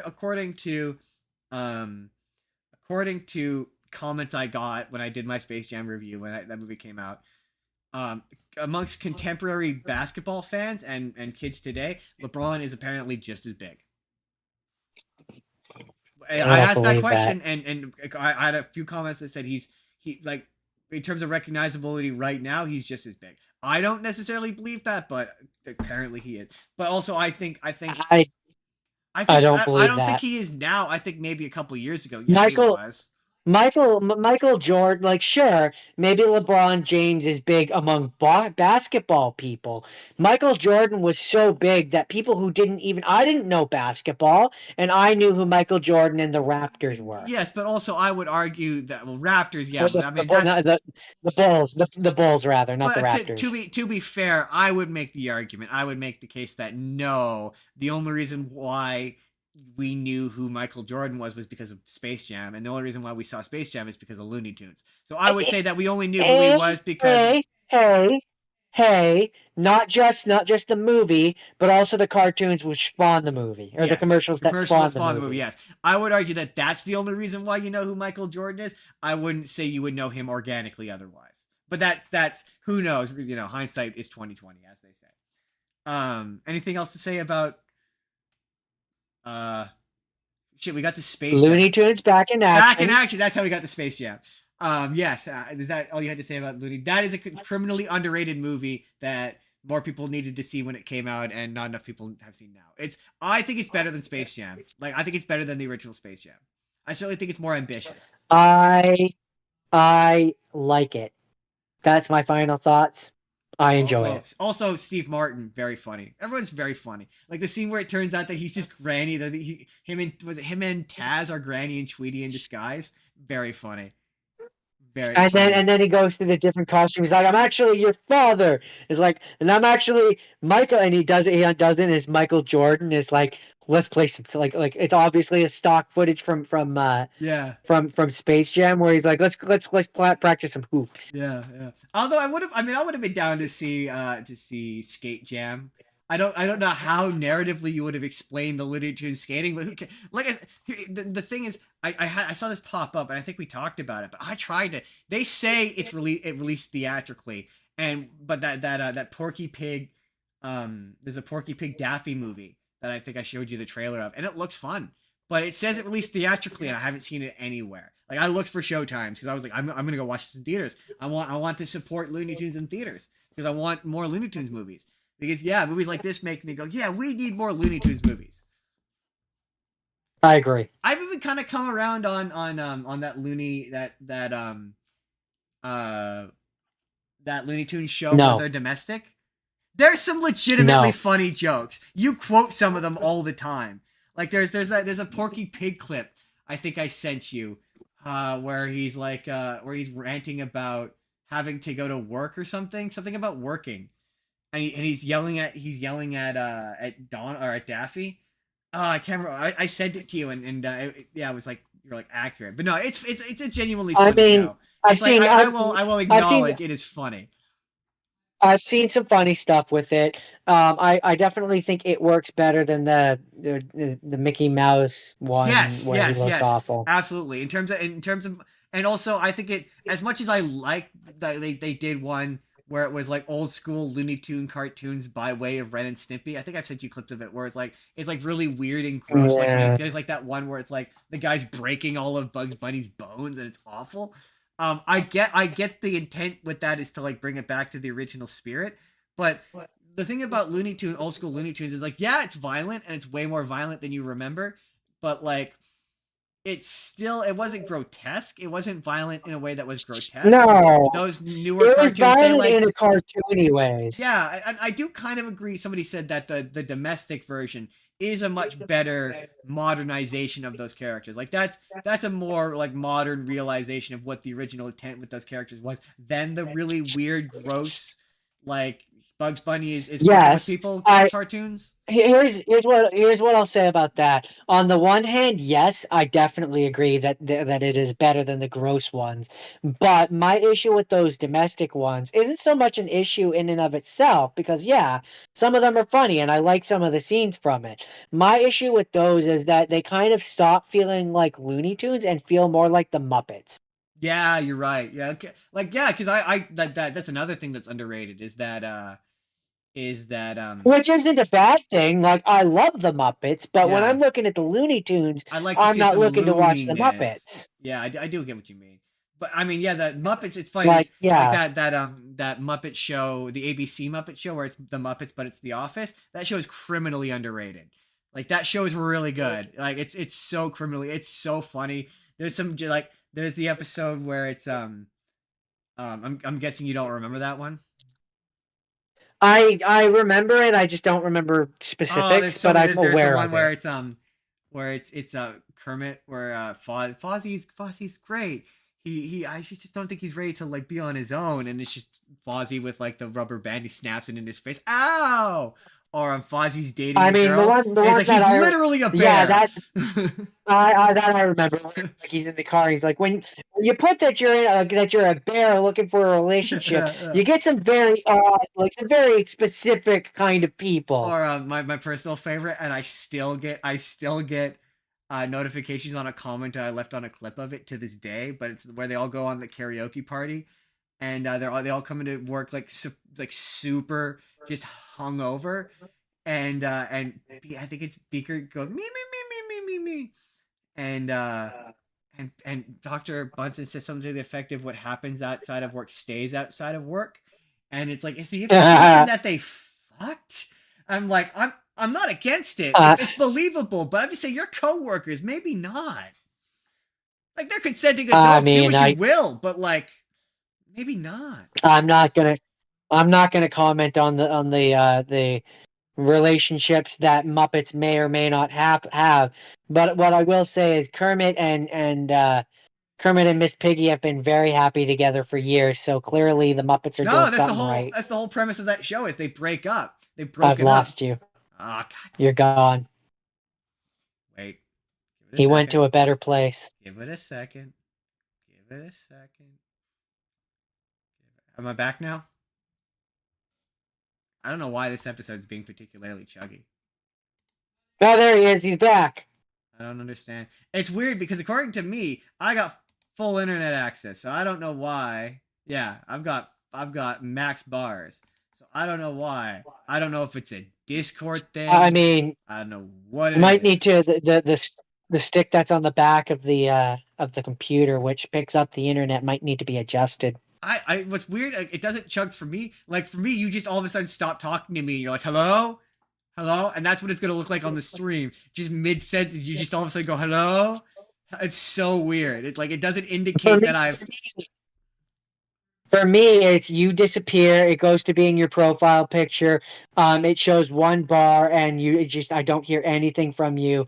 And some of the times on the stream that I'm watching, it'll just do that spinny bar where it's loading. that's what Which makes is me why think I know it must be you. Which is why I know it must be you because you're the one who's streaming. So if it's chugging on the stream, that means that you're not outputting. I don't know why. I mean, you're watching the stream on the no. Sorry, guys. Sorry, audience. This is nuts and bolts. When you watch it on the stream, it's not. It's obviously not the same device. It's on your tablet. So I was gonna be like, oh, It's on my maybe tablet. it's you, because there's times when you've said that happens. Like you're like, oh, the stream is freezing, and then I go back to comb footage, and nothing. To be fair though, I guess I am recording it in OBS, and that's the version that I am combing through. So yeah, maybe if you were to watch it on YouTube, maybe there's those points it chugs. But the footage I'm scrubbing, it doesn't. Like I say, literally nothing happens for you. You don't freeze. No, yeah, because the footage that you're recording is getting the direct source, so that absolutely makes sense. Yeah. It's Anyway, yeah, it's happening right now as we speak. mother. Yeah, I don't know. We got to wait it out. I'll come back, and the Spotify people will just have to put up with it. Sorry, folks. It's a byproduct of live television. Sometimes you get technical issues. Am I back? Can you hear me? No, not visually, but I can hear you. As long as you can hear me. Oh, there we go.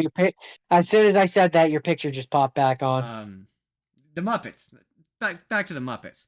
Yes, that was the premise of that ABC show. It was that Kermit and Miss Piggy were broken up. They broke up, and he was dating a new pig. And what's funny is the whole him being into pigs thing. In like season 1 of the Muppet Show, there's other pig characters who he also hits on. Like he full bore is just into pigs. It's just his thing. He's just got a thing for pigs. Don't judge the man. He just loves his bacon. The frog. He loves eating that bacon. Wow. Who among us doesn't? Who among us doesn't love eating a little bacon? That is true. But that's Looney Tunes back in Also, action, I mean, which he also you know. aggressively flirted with every human guest star. Like he was a sexually aggressive character in the 1970s. Is my point. So that's the rapid fire. I think the next thing that comes is the full reports, It's right? absolutely full. Jordan, it's time to do the full report theme song. Seriously, they all sound the same, Jordan. They sound weirdly similar at the very least. Now it's just become Eye of the Tiger. Which is weird considering you did Rocky last week and it wasn't even Rocky 3. You did Rocky 4. It's a different song. Jordan, what's your first half scene, Jordan? Which had you My seen first half before? scene is a British comedy film, which some of you may know, some of you may not. Justin definitely knows it. It's Monty Python and the Holy Grail. Monty Python and I could cut your blooming arms off. A whole stump of a person. That's a bad accent. It's just it's just a flesh wound. It's merely a flesh wound. I thought in your general direction. It's just evolving again into us saying quotes. It's a classic. It came out in 1975. I didn't realize that it was that old. Yeah, this is funny. It's one where I have a very big nostalgia for it. I've watched it so many times. Yep. That's Hussein. Bring me a shrubbery. Yeah, I would like them to do that. I would either want to pro. I'm not quite dead yet. Yes, you are. Shut up. No, I think I'm getting better. No, shut up. No, you're not. You're definitely dead. Be quiet. I think I'll go for a walk. I've always wanted to watch Spamalot. I really would like them to do either a full-bore film adaptation or I would like to see a pro shot, which is a musical adaptation of this movie. I hate the ending. I still hate the ending. I've always hated the ending. I hate the ending now. So I get it. I get the joke. It's a literal cop-out. I get it. I get the joke. Don't explain the joke to me in the comments. I get the joke. I still hate it. See, Justin, the joke is that the cops show up, thus meaning that they don't have to show the battle they were going to do. Yes, Jordan. The ending is a literal cop out. Yes, I get it. I get the joke. Yes, it's the joke is that they're explaining the joke to me. I don't. I get it. I still hate the ending. It's a cop out, if you will, Justin. Yes, I know. Someone pointed that out to me a while ago. I went, oh, I still hate it. But there's a lot of jokes that are funny in there. Humor is, of course, subjective. It is subjective, but anyone who finds this movie to be not funny is wrong. I certainly think it's probably the best Python movie. It's certainly the most approachable Python movie, that's for sure. It apparently had a budget of £282,035. Yeah, and made in 1975 it made like £2 million. Yeah, no, it didn't cost a lot to make. I think a lot of it shot on location. And I mean, I don't think I need to do a plot by plot detail of this movie. You all know what it is, and if you don't, it's on Netflix, and you have no reason not to go and watch it right now. Do it now. That's definitely one of those movies that informed a very great deal of my personality for many, many years. I was in a Facebook group called I just don't get people who don't understand English humor based upon it. Yeah, I mean, I'm never gonna forget when one of my friends, who shall remain nameless, was in the hospital, and I went and visited him. And I believe this was one of the one we watched. We definitely watched Monty Python in general, but I believe this was what we watched when I visited him. And I just have a lot of fond memories of this movie. Good movie. And more importantly, I picked it because it was a weird one that I didn't think you were going to pick. I would not have, no. But that was mostly because I was keeping to the Netflix originals. And yeah, again, I failed. I did not manage to do that. So I don't have a bunch more to say about this one, unless you have questions for this movie that you've seen hundreds of times. No, I'm good. All right. So what's your first have seen? So like I said, really struggling to find Netflix originals, man, that I had seen. So I had to go outside the sphere of that once more, and I watched The Town. The reason why I selected The Town was um, I was scrolling through Netflix and I saw it, and I remembered that here's the thing about being on the internet, and being on the internet for a significant amount of time is you do movie reviews, and eventually you do so many movie reviews that you don't remember what you said about them. All you remember is that you said something and you've seen the movie before. This is one of those times. So I was like, well, let's do an experiment where I watch this and then I see what I said afterwards and I see if I still agree. And Jordan, would you like to know if I still agreed and what you and bonus action, what you thought of this movie? I watched this movie. Yes, there's an internet video. You're in it. Oh. It's on a YouTube channel that we have. You can go watch it after this podcast. I'm gonna guess that you. Fuck it, I'll put it in the description. Okay. I'm gonna guess that you liked it, and that your opinion has largely remained the same. Right. And I'm gonna guess that my memories were that I was indifferent mostly and was not as impassioned about it as you, because that was a lot of the movies back then. Yes, in fact, actually, quite. You're right. You're half right. So yes, you were pretty indifferent. But I think at the time you were pretty indifferent to the whole experience. Also, I had a thing about, for whatever reason, we used to shoot our videos just in the dark, and like we would just shine a light on us. And so a lot of them are like, it's like just unbelievably overexposed. We're super bright and we're just staring into a lamp, which is kind of what I'm doing now. And so there's just a lot of you being like, I'm being blinded right now. You were pretty indifferent about it.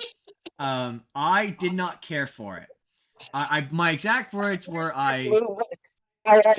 Give me the 5-minute rundown. What is this movie? I'm getting there. There's background. This is the angle I'm taking on this. So, okay. All right. Yeah, you were indifferent. My exact words were, you know what? We'll get to it. So, okay. So this is a movie. It's Ben Affleck. It's Jeremy Renner, and they are bank robbers in Charlestown.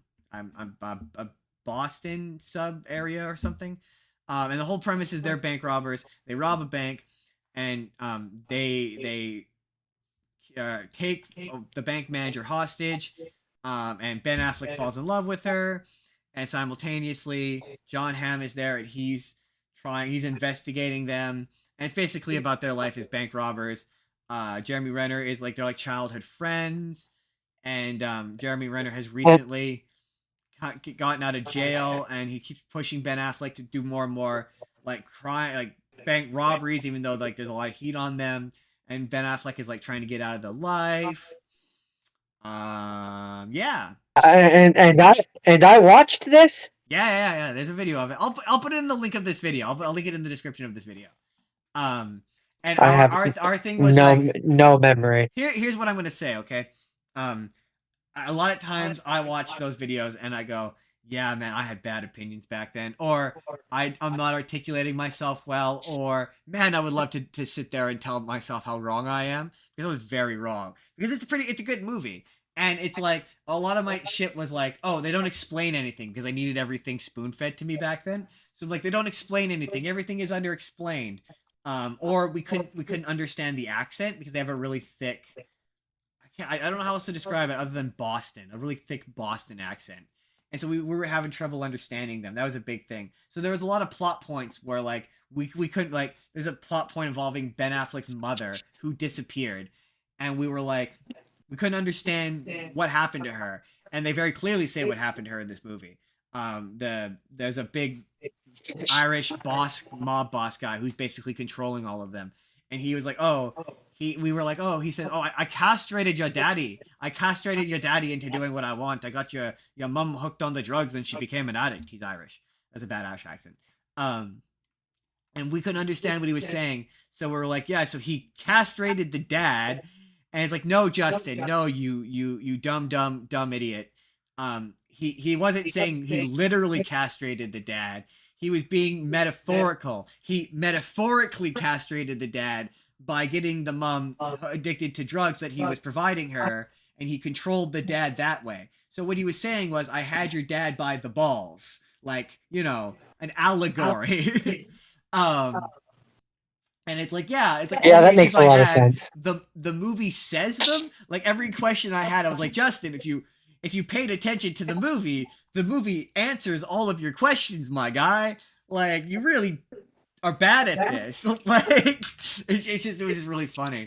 Oh, young Justin, you have so much to learn. I know, you have so much to learn about film criticism. And so Uh, our other thing was Jeremy Renner and Ben Affleck are childhood friends. They've been friends since childhood. And I keep calling him his brother. We keep calling him. That's his brother. And you're like, it's not his brother. It's his child. It's a friend from childhood, but they're basically brothers. So for the purposes of this, I'm gonna continue to call them brothers, but they're not actually brothers. They're childhood friends. And that was a bit we just kept doing the whole video. I said that. Yeah. And that's a classic That's Justin and Jordan funny. bit. So I just kept calling him his brother. You're like, he's not his brother. Just as a quick aside. So I was the accurate and smart one in this one, and you were the one who kept being wrong. It's so funny because you not to say that you're not quick anymore, but you were very quick. I don't know if you watched the clip I posted on TikTok from our Daybreakers review, which is like, you're gonna go, I saw that movie. You remember? That's the one where they have to be vampires in cars. I don't remember. Okay, so you maybe remember this. I, honest to God, I don't remember what that movie's about. The only thing I kind of vaguely remember. I have vague memories of that one being about basically where the vampire society is like they are the main society, and the humans are the ones that are like in hiding because the vampires took over, and so the vampires develop I a bunch of technology and cars and stuff, which like keep out the UV. I said I don't remember that. I remember that. I think Dr. Grant is in it for some reason. I remember that. I think that's what that one is. I certainly have a memory about a movie that is like that. So I posted a clip on TikTok, which oh man, you should watch it because it's genuinely funny. But there's a bit in it where I'm like, oh, there's a creepy bit. I have a hard time watching not just They're like funny. myself doing stuff like this, but younger Jordan in general just makes me cringe. It's so weird. You're fast in those videos in a different way than you are here. It's hard to describe. It's like, yeah, man, you're 17, 18, and you've got the mind of a 17, 18-year-old, and like, it's just different. It's hard. So there's a really funny bit. Less mature, definitely. Sort of, and I'm way worse. I'm way worse. We're not gonna repeat some of the stuff I've said in the past. It's bad. I'm not particularly proud of it. But there's a bit where we're talking about. I guess there's a bit where they have human farms where they're farming humans, and obviously they don't see the need to give them clothes. So I point out the naked humans, and I'm like, and they've got big boobs, which doesn't I don't understand how, because you think like they're sucking blood out of them, the boobs would shrink, right? And then you go. You go. I'll be honest, Justin. I wasn't really thinking about that. I wasn't really thinking about the weird naked people that they were farming for blood. I don't really think that's the point of this movie. And then I go. Yes, that's obviously what this movie's about. The weird naked people. It's very funny. And there was a few when I was watching these videos. Blunt. The word that you're looking for of what I used to be was blunt. I used to be far more blunt. Oh man, we were always meant to do this, Jordan. I guess maybe that's the point. We were always meant to do this. Now I have to go back and watch that because that's hilarious. I don't know what prompted me to. I think maybe it was okay. I don't know if I'm allowed to say this. He didn't say I couldn't, but I might be doing a appearance on a podcast where I talk about this sort of spoilers. Stuff. Maybe, but it got me thinking, man, today has been Tangent City. Jake, you're infectious. Today has been Tangent City, but just on a tangent. Do you or a question for Jordan? Do you remember the first movie that you felt like passionate about in a critical way? Hmm. I can't remember. Like the first movie I see where like this is a bad movie and here's why I think it's bad. Because obviously the first time for us is and we're gonna do it on the show one day.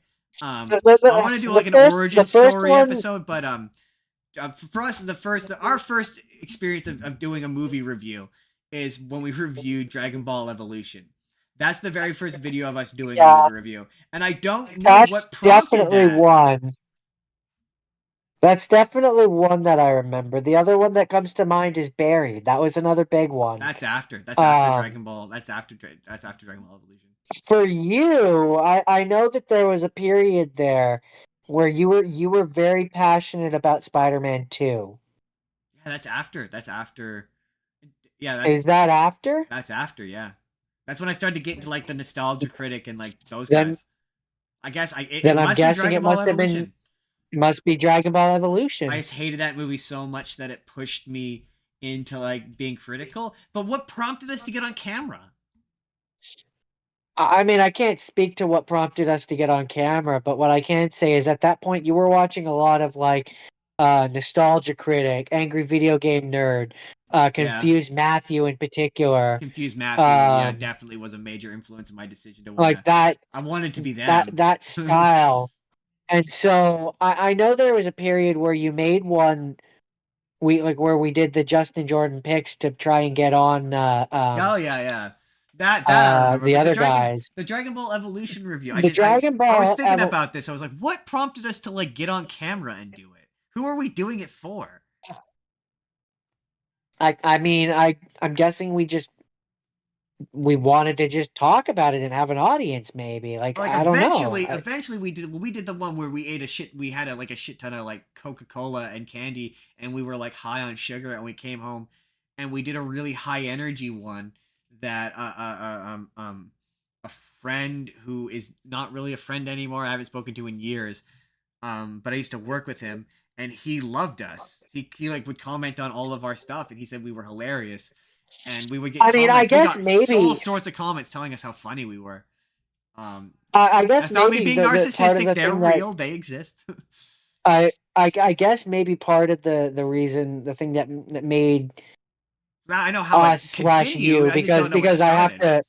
I have to be honest that most of the desire to be on film probably came from you. Yeah, yeah, probably.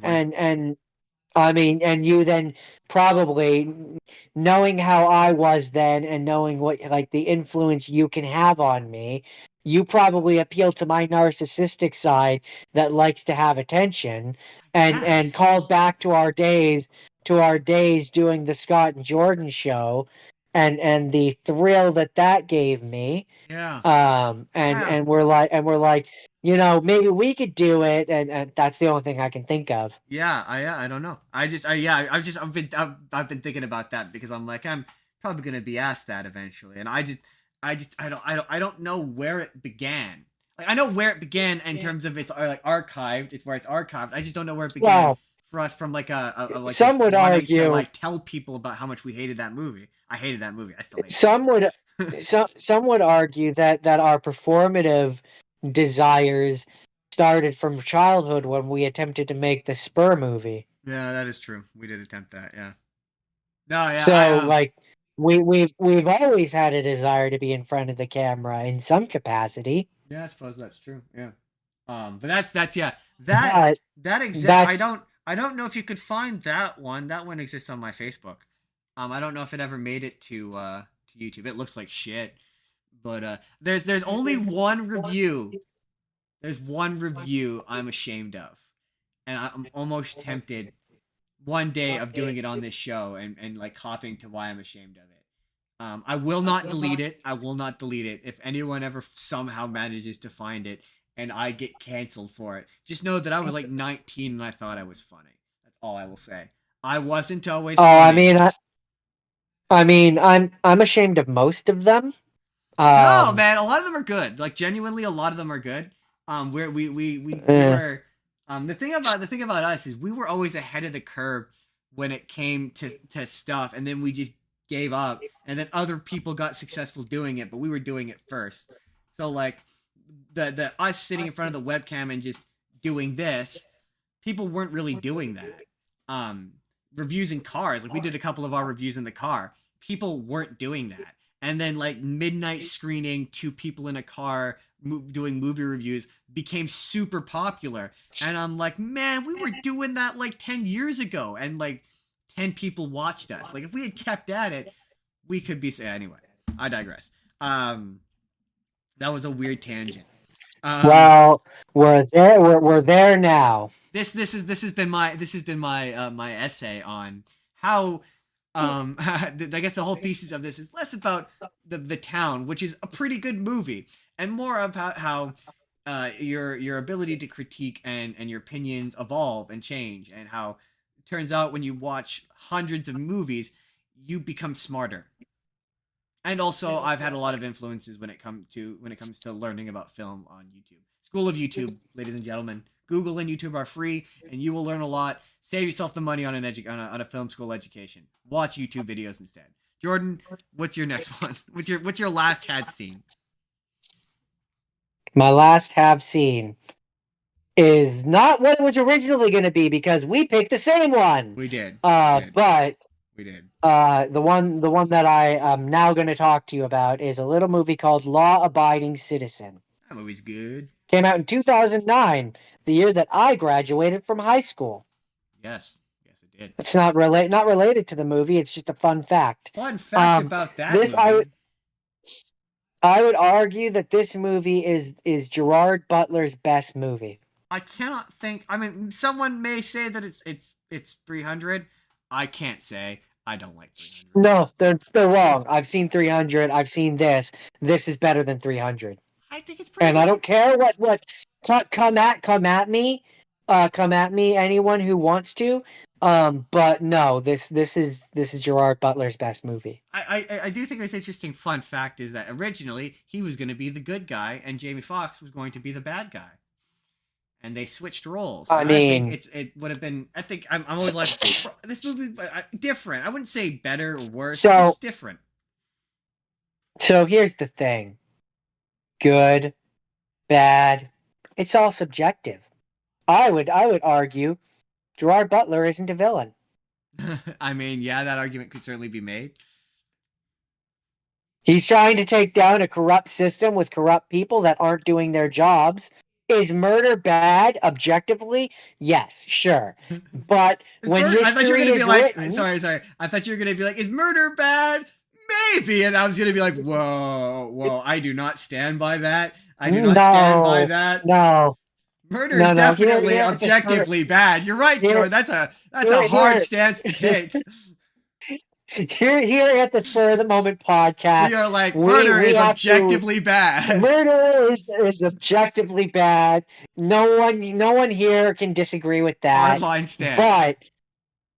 But I know that's going to get me in so much trouble right there. But sometimes a good person has to do bad things to stop bad things. That's what some people would argue. Yeah. One could make the argument in this movie that, I mean, the system failed him. Yup. There's no way of getting around that. And so, are the steps he took the correct ones? Maybe not. But did some of those people deserve what they got? Who am I to say? Yeah. If I was a father who watched his wife and child have what happened to them happen, because I'm not going to go into that. Because we want to one day get monetized. But if I was a father who went through what he went through, I could understand how some of the steps were taken might have been taken. Also, he is like a Machiavellian genius who is like 20,000 steps ahead of pretty much everybody in this movie. And at that point, clearly he's smarter than me, and maybe he knows something I don't. True. The thing is, one can be the antagonist of the story and not necessarily be the bad guy. That can happen. I mean, Exactly. you know. Exactly. No, it's a good movie. I mean, it's fucked up, but I mean, I just I love his, I don't want to say sass, but I just, like, I love his attitude when he's like, oh, it sounds so messed up, but when he's, doing to the guy unto him what was, you know what I mean? I just love his, like, you're gonna feel it's just how he's like narrating the whole thing. I just, The a sadistic fun pleasure is scene. what you're Yeah, saying. You it's a fun you scene. enjoy you enjoy the sadistic pleasure that he gets. Scene where he walks out completely I naked is kind enjoy. of weird, though. I like when Or he's you're in not the even gonna court and he's address spouting that, some bullshit. No, I'm not. Some bullshit legal precedent to the judge, and she's like, you know what? I'm inclined to agree with him, and he's like, see, this is the exact fucking problem with this system. right? It's like, I oh my I god, there's like that. loopholes and I can exploit. Yeah, it's good, good. Like, there's just a lot of moments in this movie, like any movie where where it causes you to look at a person who's doing mass murder and go like, you know what? He's making some really salient, solid points here. Yeah, I don't agree with the way he's going about things, but his message isn't necessarily wrong. it's the kind of I like movie, it. I like a movie. I like a movie that's capable of doing that. but also it's that kind of movie where the bad guy is making too many good points, so he needs to do a really bad thing in order to counterbalance. And it's like it becomes it's like it's comically too bad of a thing to counterbalance the fact that he needs to be a bad guy for him to lose in the end. It is one of those movies too, but I still like it. I enjoy it. And also Jamie Foxx was there. And Jamie Foxx is also there. He's in the movie as well. He's fine. He's He doesn't live fine. up to the quality that Gerard Butler brings to this movie. It's one of the rare instances where I say Gerard Butler elevates this movie, Peak Jerry Butler. but he does. So is that all you had to But say about? yeah, no. It's a good movie. Those who haven't seen it, again, it's on Netflix. What's your excuse, people? What's your excuse, people? But that's really all I have to say about that. So Jordan, before I get into my next one, I realized as you were talking that we never ask each other permission if it's okay if we spoil it. So for this one, are you cool if I spoil the ending? Do you ever intend to watch Don't Look Up? I don't even know what that is. Okay, if at any point you're like, this sounds interesting to me and I don't want to know the ending, just say, Justin, I don't want to know the ending. Because that's going to be an important point for my have not scenes, because I'm going to go out of my way to not spoil it. So it's going to make my have not scenes much shorter. It's mostly just going to be this is what they're about. Jordan, you should watch it. Just as a spoiler alert. I'm going to give a bit of details, obviously, but nothing too heavy, because I would like you to watch. Obviously, you want to watch Black Mirror, and I want you to watch the other one. Anyway, I will extend the same courtesy when I get to mine. I'll ask if you want spoilers. Cool. I appreciate that. It's fine for one of anyway. We'll get there. So for my final one, Don't Look Up. So I'm gonna say that the thesis of my piece I'm gonna say about this movie, and the reason why I ultimately didn't want to pick it. I'm gonna see if you can kind of gather why. But I'm gonna say up front, it's a satirical movie. And the satire is very heavy-handed. It's like super heavy-handed. And I will explain why. And Jordan, I want you to kind of stop me at any moments where you feel like this may sound familiar. So, Don't Look Up is a movie about two scientists played by Leonardo DiCaprio and Jennifer Lawrence. I was going to say Aniston. Jennifer Lawrence. They discover a comet that will arrive at Earth in 6 months. Stop. Really, that sounds familiar to you? Oh. Yeah, there was one where it was Bruce Willis and there was an asteroid. Oh, that that's was true. Come It to Earth. does sound like Armageddon. You're right. Okay, stay with me. Continuing on. So they discovered that this comet, actually not an asteroid, comet, will crash into Earth within 6 months. And it is roughly, they say the actual measurements, but in rough estimation, they say it's roughly the size of the Chrysler building. And essentially, Okay, so it's It's Armageddon. yeah, Okay, when it got crashes into Earth, it will kill everybody on the planet. Everything on the planet. It will kill it. everything. Basically like the effect of like 100 nuclear bombs.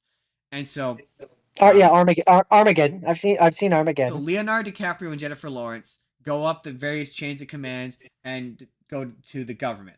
And the president, a blonde-haired, older person played by Meryl Streep, who is, in effect, a total moron and just completely incompetent, but like very charismatic, but completely incompetent. And one of the people in her cabinet, her secretary of defense or something, is her son, played by Jonah Hill. Really, none of this sounded familiar to you? Oh, she's the president of the United States, to be clear. Not ringing any bells? No? No? No. No? Really? For a president whose child is in the White House with them and working for them? Blonde hair?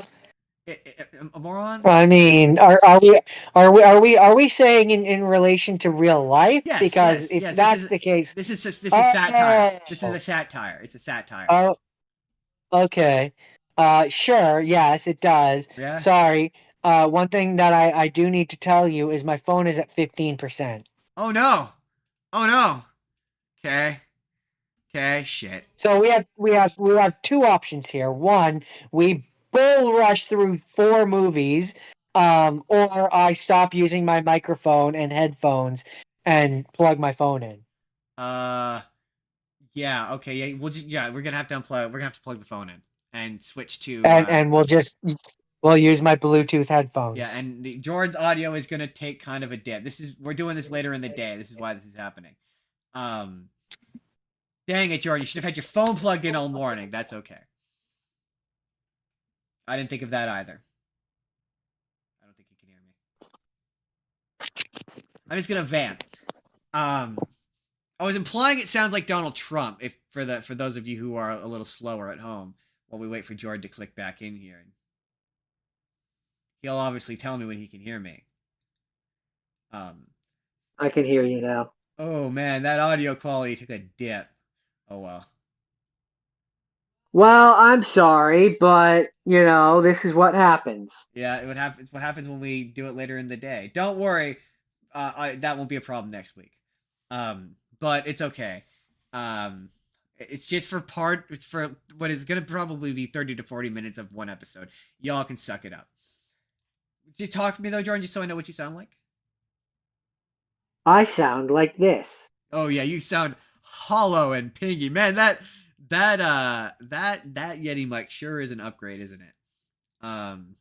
Yeah. Considering you're currently hearing me through like here. Yeah. Yeah. Anyway, sorry, what was I saying? Before don't look up. I was describing Don't Look Up, and I was getting at the fact that it's Donald Trump. Yeah, you were saying that it was Donald Trump. Yeah, it's Donald Trump.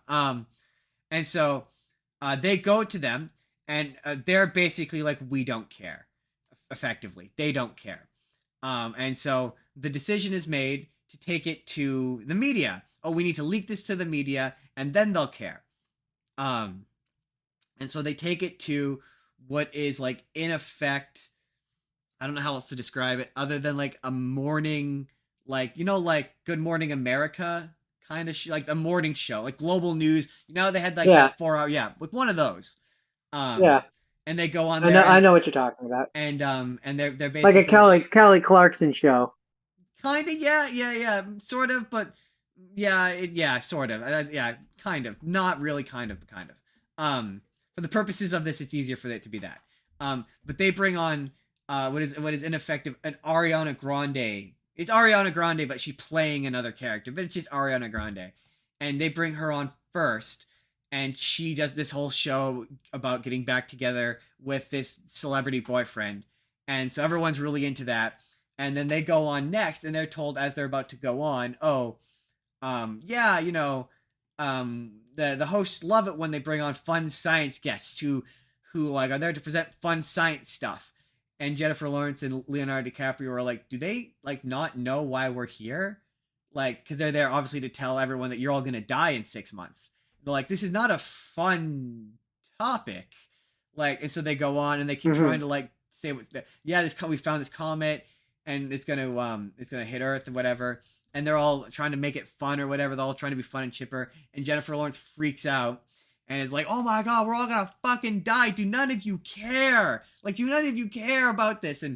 And she becomes a meme of this like freak out of this like hysterical chick, and she's got red hair, and she like becomes this meme of like this hysterical chick who's just freaking out about nothing. And so, in the meantime, the American government, like, they're trying to say that this comet is happening, and all these scientists are like, well, how do we know that the comet is even real?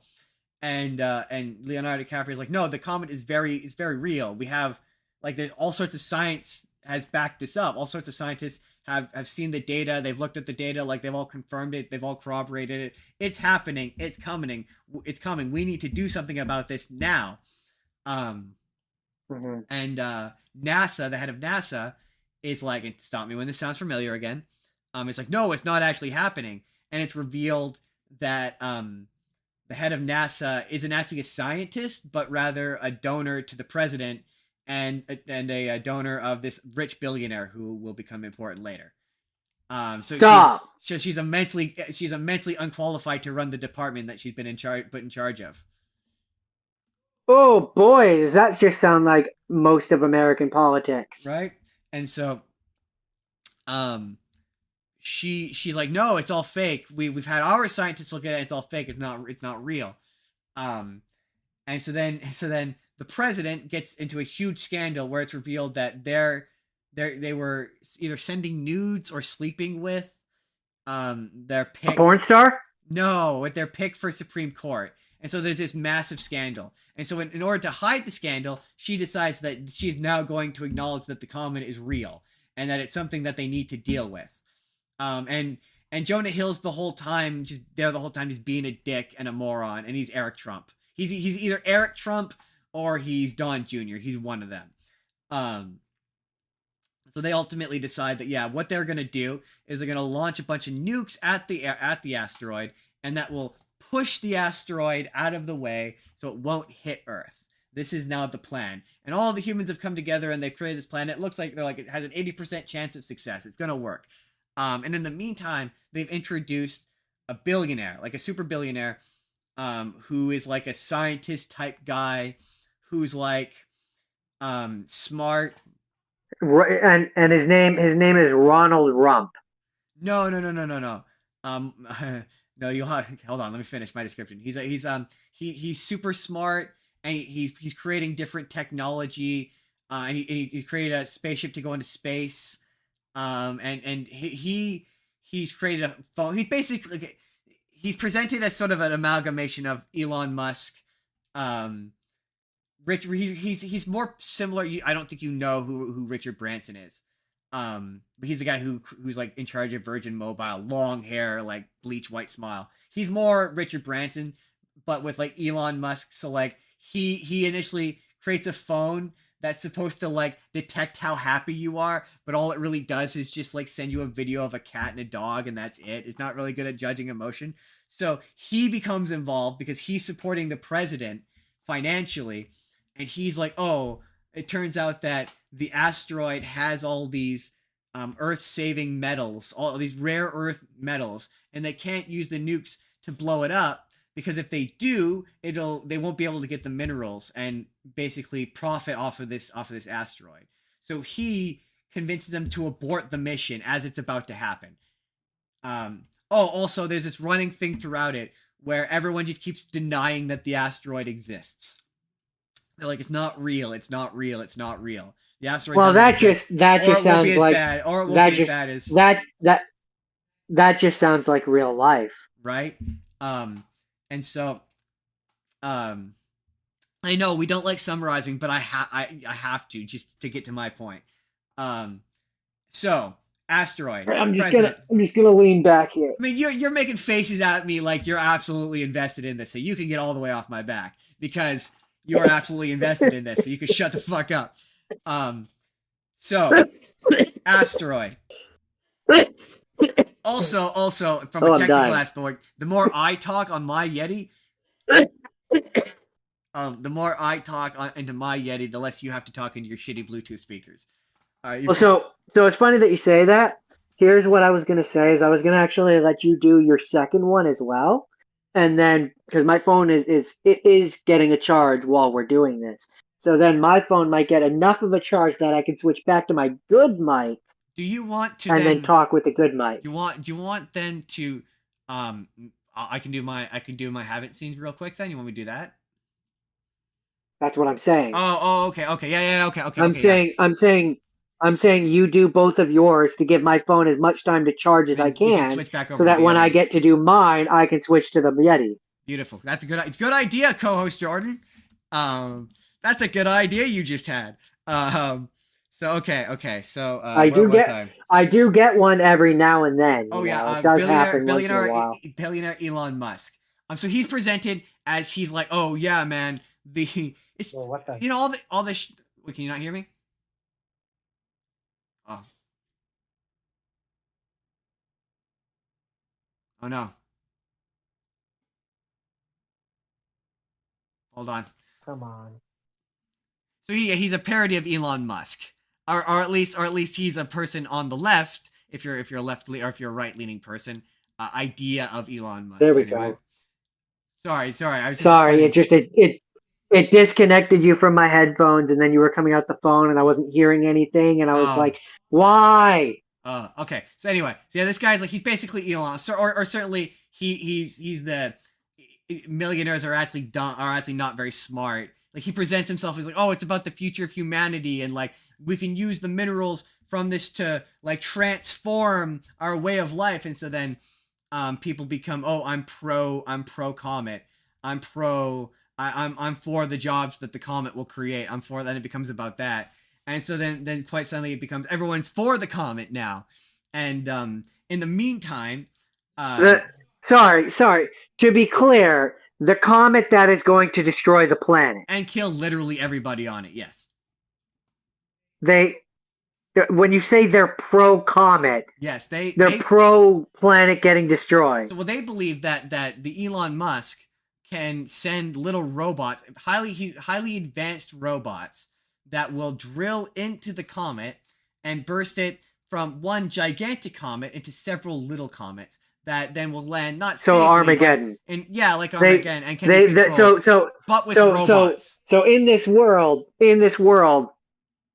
those individuals have seen Armageddon and are like, "Oh, this Elon Musk guy can just Armageddon this bitch." No, they come to it completely on their own. They don't even reference Armageddon. Although now that you say that, that does sound an awful lot like Armageddon. But no. And so this is the plan, and they're gonna mine all of the rare elements from the meteor and make a shit ton of money off of it and become super rich. At least this is what they feel, and so the entire time, like, oh, is this been peer reviewed? Leonardo DiCaprio. Oh, and the whole thing is the whole other thing is there's this whole subplot with Leonardo DiCaprio, who is part of the team of scientists that discovers it, but it's actually Jennifer Lawrence that discovers it. And when they go on the TV show initially, again, she becomes a meme with how crazy she looks, and everyone gloms on to Leonardo DiCaprio, and he becomes the sexy scientist. In effect, I guess he's supposed to be like almost like he's Leonardo DiCaprio, so he's white, but it kind of feels like they're kind of going for like he's Neil deGrasse Tyson, basically, where he becomes a celebrity, and he starts cheating on his wife with this like one of the hosts of the morning program, whatever, and so he's becoming very like enamored with celebrity, and he's becoming famous, and he cares more about that than actually like stopping or solving this problem. And at one point he's on like their version of Sesame Street, talking to a Sesame Street puppet, being like, and this is how they're gonna blow up. This is the plan they're gonna use to blow up the comet and separate it into these pieces. And you can call this number to support it, whatever. But as it's going on, he's like, yeah. Everyone's like, oh, has it been peer reviewed? Has it been reviewed by other scientists? And the president and her son and Elon Musk are like, yeah, it's fine, whatever, it's fine. And more Leonardo DiCaprio is like, more and more of my friends and like scientists are like quitting this project because they're they're being fired because they're asking questions, or they won't sign off on it. Does that maybe sound a little familiar to you? I don't know what you're talking about. So I forgot that was the premise of Certainly this. doesn't. Um, Certainly doesn't sound at all like real life. and so yeah, they're progressively all of the scientists that were at the beginning of it on that are is just Leonardo DiCaprio, um, and um, he starts to kind of break a little bit with the fakeness, and he goes on the show and he freaks out, and he's like, "Don't you like fucking get it? We're all gonna fucking die, and you all wasted your time. Like we had the chance to avert this." And we didn't do it. We had the chance to avert this. We didn't do it. We've wasted our time. We're all gonna die, basically. He starts like freaking out, and he leaves the team. And this is the point where I'm gonna ask you if you care if I spoil the end of this movie. It's probably best to save it. I mean, all right. You sure? No, I'm not. I was just thinking if you did it, knowing our next weeks, if you wanted to, if you Oh, wanted, then it I or in for Penny. just say it. Just go. Okay, Just do so it. Leonardo DiCaprio, yeah, he quits the Elon Musk project, and he goes back to his because he's been cheating on his wife with this chick. So he goes back to his wife and just sort of accepts the fact that they're all gonna die, basically. Um, and so they go out to go shopping for like one last dinner, one last supper, basically. And it's kind of interesting because Jennifer Lawrence, she at a certain point, she does something where she freaks out again, and the government is basically like, we won't arrest you for blabbing about this thing because they get sworn into secrecy about the fact that the comet's coming to Earth. And she breaks that to try and warn people, and the government's like, we won't arrest you, if you don't say anything ever again. She's like, fuck it, fine, I don't care.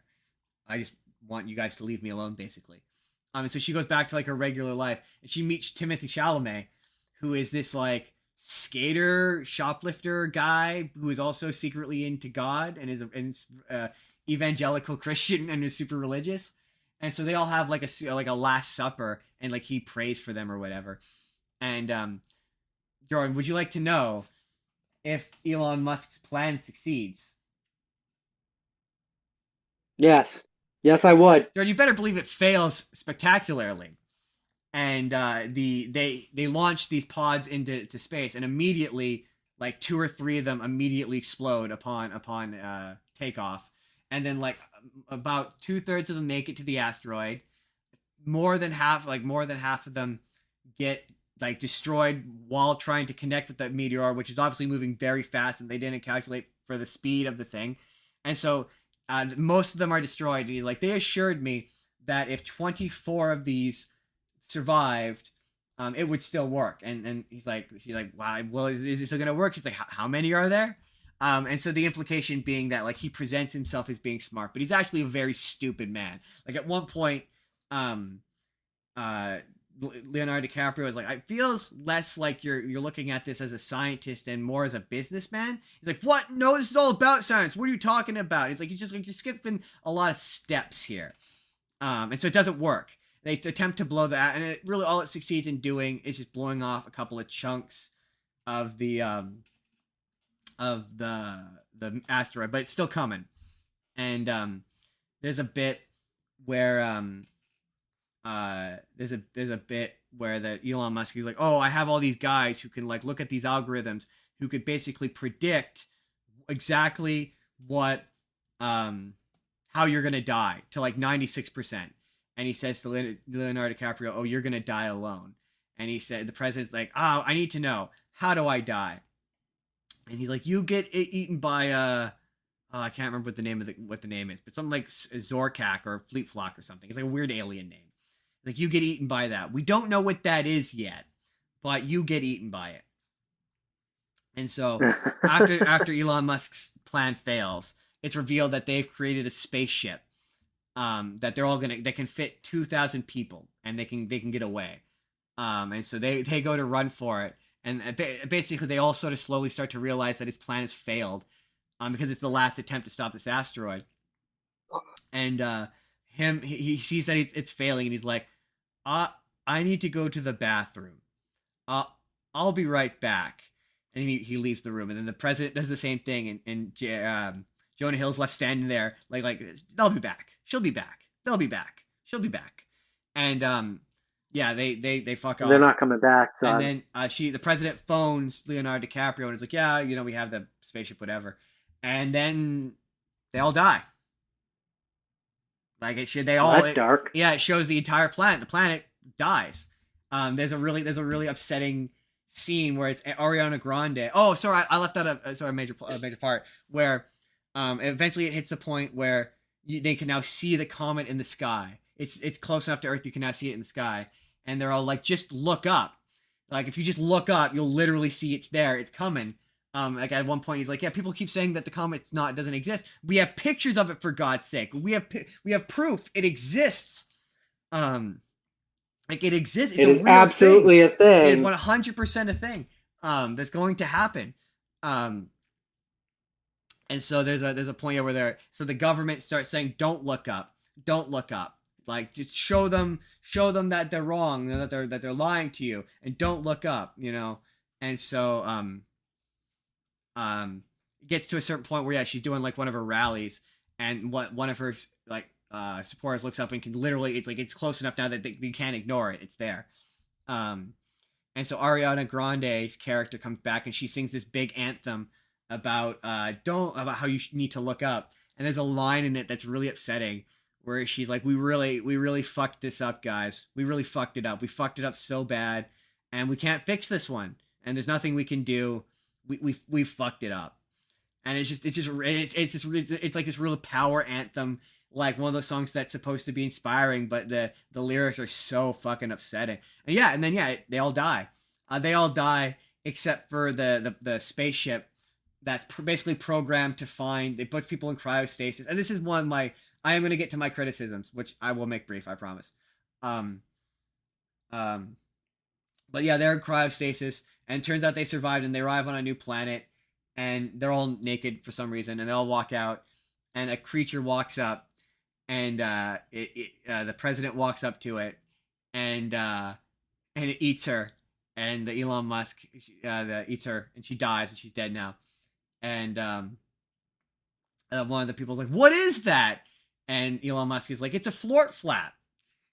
Like, implying that that's where and then that in a post credits, finally the only person left alive, the last human on Earth, is Jonah Hill's character, who will obviously inevitably die. But it's just real funny because it's like they kind of make it like, oh yeah, with Elon Musk's help they get away, but you see that they didn't actually get away, because you see, as the camera fades to black, you see all the creatures coming up to them like they're about to all get eaten. So it was like inevitable, all of the humans died. So with that, that's dark. What did you think this was satirizing, Jordan? Based upon my descriptions of it, which I've done an okay job of doing. What would you say that this is a satire of? Our humanity's response to aliens. Okay, no, let's try this again. A real life thing that happened. This is satirizing humans' indifference towards COVID-19. Interesting. That's so okay. So, this movie's about climate change. That's what it's supposed to be about. But because it got delayed by the pandemic and it came out in 2021, the message and I'm guessing the stuff about peer review and mistrusting science was added in maybe later, because part of this, it was done during COVID-19. So it came out in 2021, and I think the messaging is muddled because it can't decide if it wants to be about COVID-19 or whether or not it wants to be about climate change, and it's confusing. And it's just really just from what you've described in all the allusions and comparisons to Donald Trump, it just immediately made me think of COVID-19. Right, exactly. That's what it makes me think of too. That's what made me think. And they read about very pointedly, it's about climate change. And it's like, once you know that, it's like, oh yeah, okay, I can also see that. Yeah, now that you've said that, I can see that. Yeah, exactly. But yeah, because of it's very, but yeah, the messaging is muddled. I would say that it doesn't. It's also really, even as a guy who like leans left and like has made fun of the people that this movie is making fun of. It's so heavy-handed. Like it's really heavy-handed. That would you That's fair. agree out the back of this before I move on to my haven't scenes? Out the back of this, would you say that it sounds heavy-handed? I would. Yeah, Also, this wasn't a haven't seen. this was a have seen. Oh boy, we have a lot to do then. Yeah, but I'm gonna. The haven't scenes aren't gonna be super. They're not. It's not gonna be super long. We're not summarizing anything. That I can promise you. It will be quick. I promise. Sure. Okay. I'm gonna give you a free choice here. What do you want to hear? What do you? Oh, see, no, we're not ending the show on. Dang it. Doesn't matter. What do you want to hear first, Jordan? Would you like to hear about Black Mirror or Ultraman? I will not be spoiling Black these, by the Mirror. way.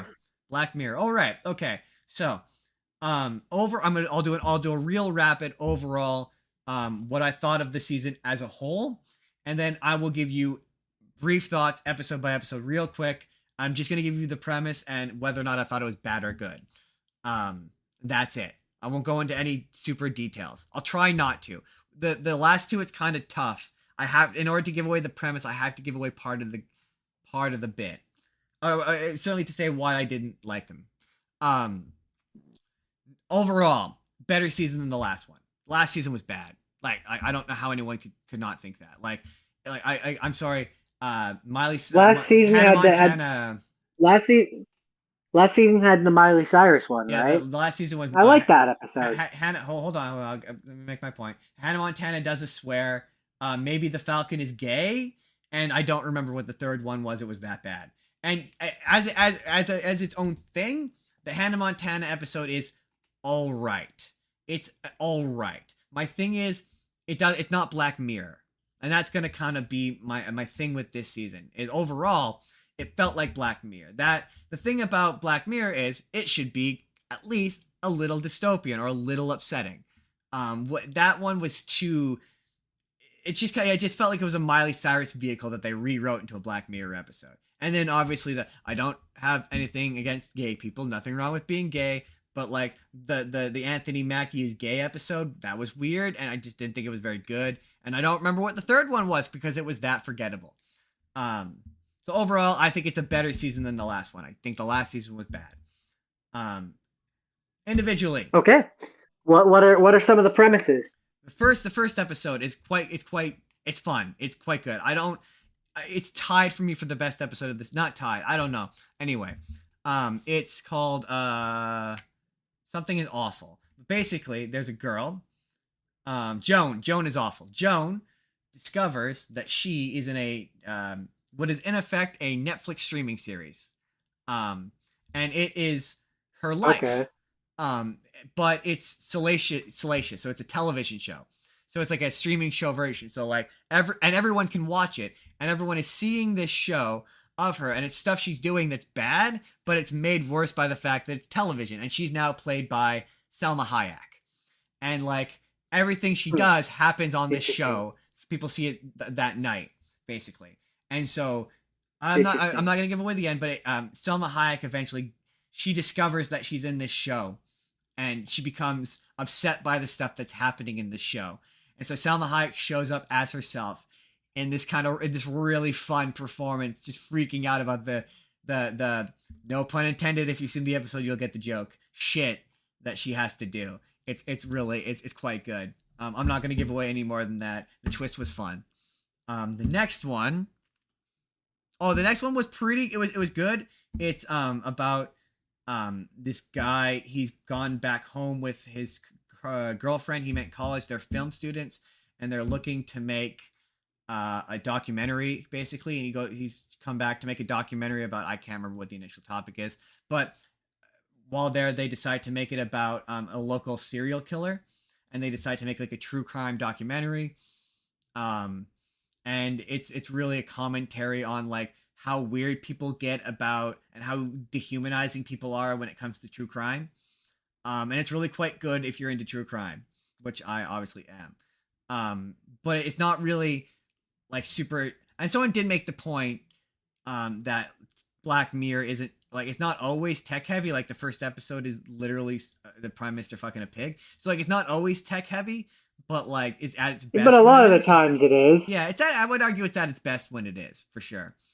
Yeah, when it's like because part of what made Black Mirror so good is it's like you have those episodes where it's like, yeah, it's got the technology which is like it's future-esque, but it's just within that realm of like it could be a thing that we could like deal in the next, with. like 10 years. Yeah, absolutely. Those are the episodes I enjoy the most. 5-10 years.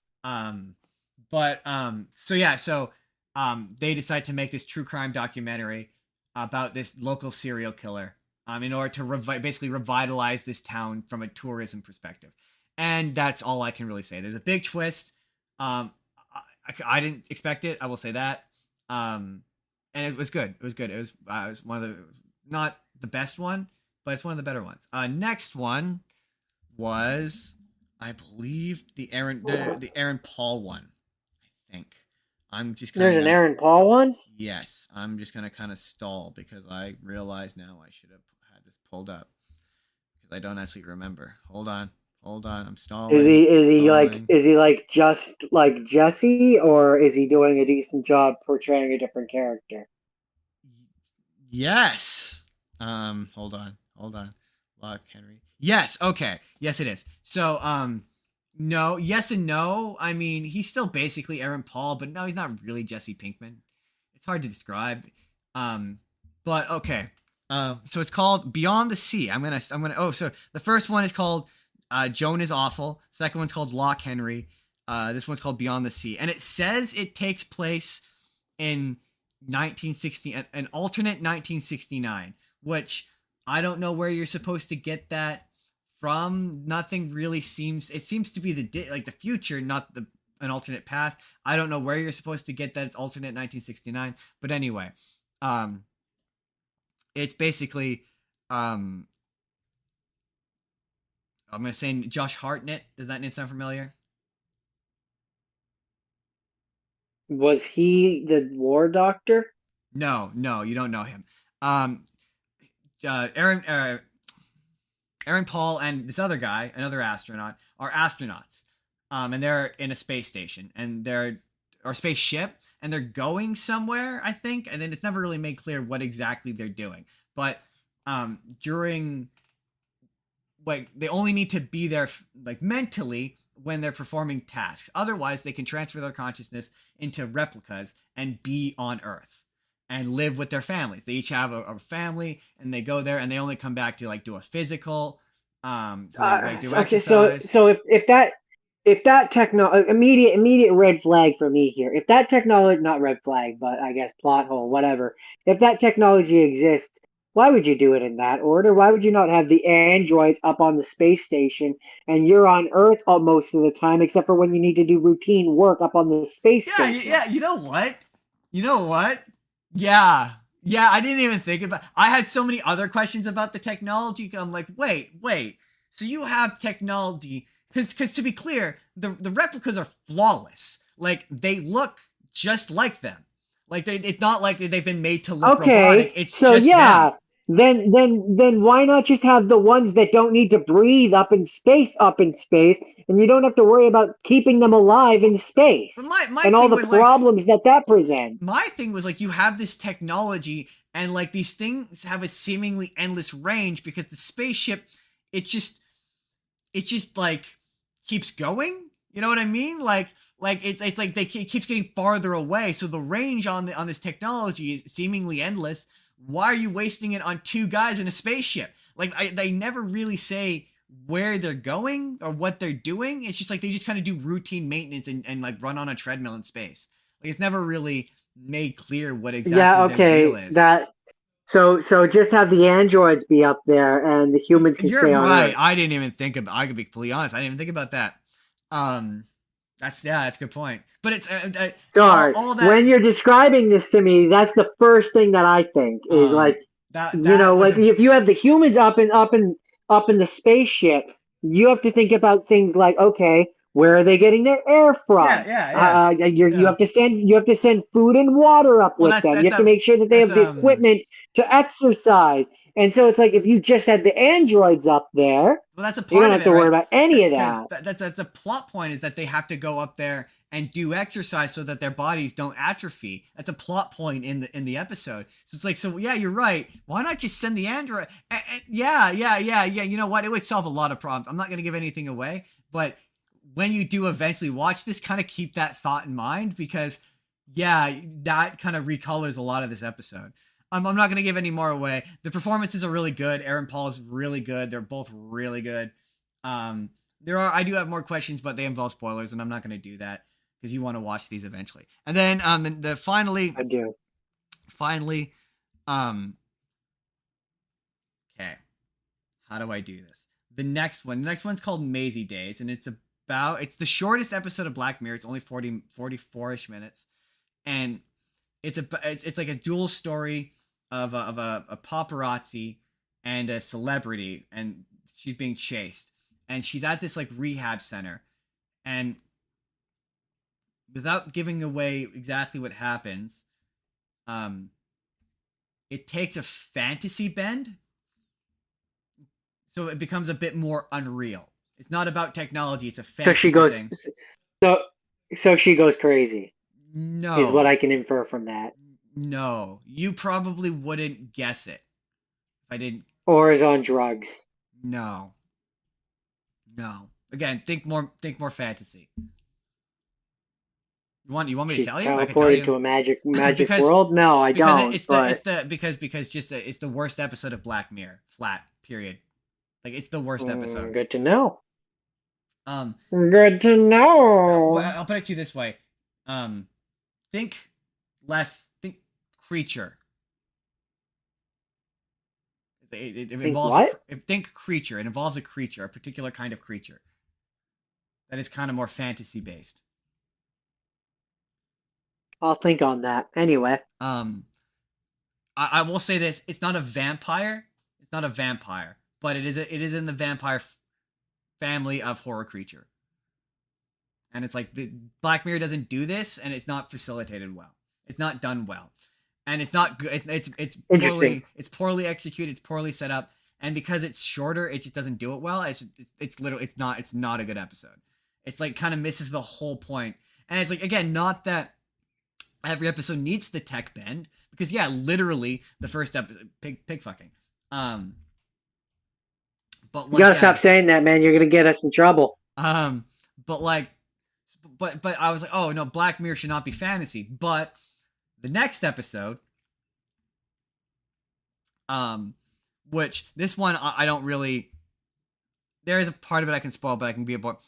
The premise of this one is a woman becomes contracted with a demon who has told her that she must kill 3 people before midnight in order to prevent the apocalypse, basically. And this one is a bit more fantasy-esque, but it's executed better, and they do kind of try to apply like a bit of like, oh, is she crazy or not? Like, is this real, or has she just lost her mind? And up until kind of the 11th hour, you're not really sure, and it kind of works. It's really effective. It's really interesting visually. It's shot differently. It's shot to be more like the premise of it, the framing of it is like a grindhouse, 70s grindhouse movie, and it gets violent, and the demon character is very fun. He's a very fun character. And it's a fun episode. I will not give away how it ends, but it's good. And that's where I'm like, yeah, I think it's just when the fantasy is done well, it's interesting. Like, I don't think Black Mirror can't do fantasy. I just think that the previous one, it just wasn't done well. And then that's it. That's Black Mirror season 6. You should watch it. It's on Netflix. It's good. Finally, is it Netflixy enough for you? It's very Netflixy. And then finally, okay. I have to spend at least 5 to 10 minutes, something to make a suitably long YouTube video. I need to talk about Ultraman Rising, because I'm going to begin it with a comparison, and I'm going to end it with a question for Jordan. Um, um, The answer is yes. so this is a very good movie. Um, I was trying to think, or maybe I was trying to describe a good entry point for people for Ultraman, because Ultraman, in my brain, is kind of high concept because it's like, oh, it's Godzilla, but he's a guy. But obviously, there's more to it than that. So I'm like, where do you And he start with transforms, Ultraman? and he's got the Science Patrol Yeah, so it's like, and well, other stuff. and so it's like, where do I start with? This is the perfect entry point for Ultraman because it doesn't spend a great deal of time um, explaining Ultraman. It doesn't say where his powers come from or where indeed he comes from. It doesn't really explain why they in particular can turn into Ultraman, but it doesn't matter. It's not that kind of movie. Um, and it's really approachable for people who are like a bit unfamiliar with this franchise. It's Ultraman by way of Spider-Man Across the Spider-Verse. It's got kind of a similar art style. It's got kind of a similar energy, kind of a similar vibe. Like it's kind of that. It's like that movie, but for Ultraman, and it's really good. Interesting.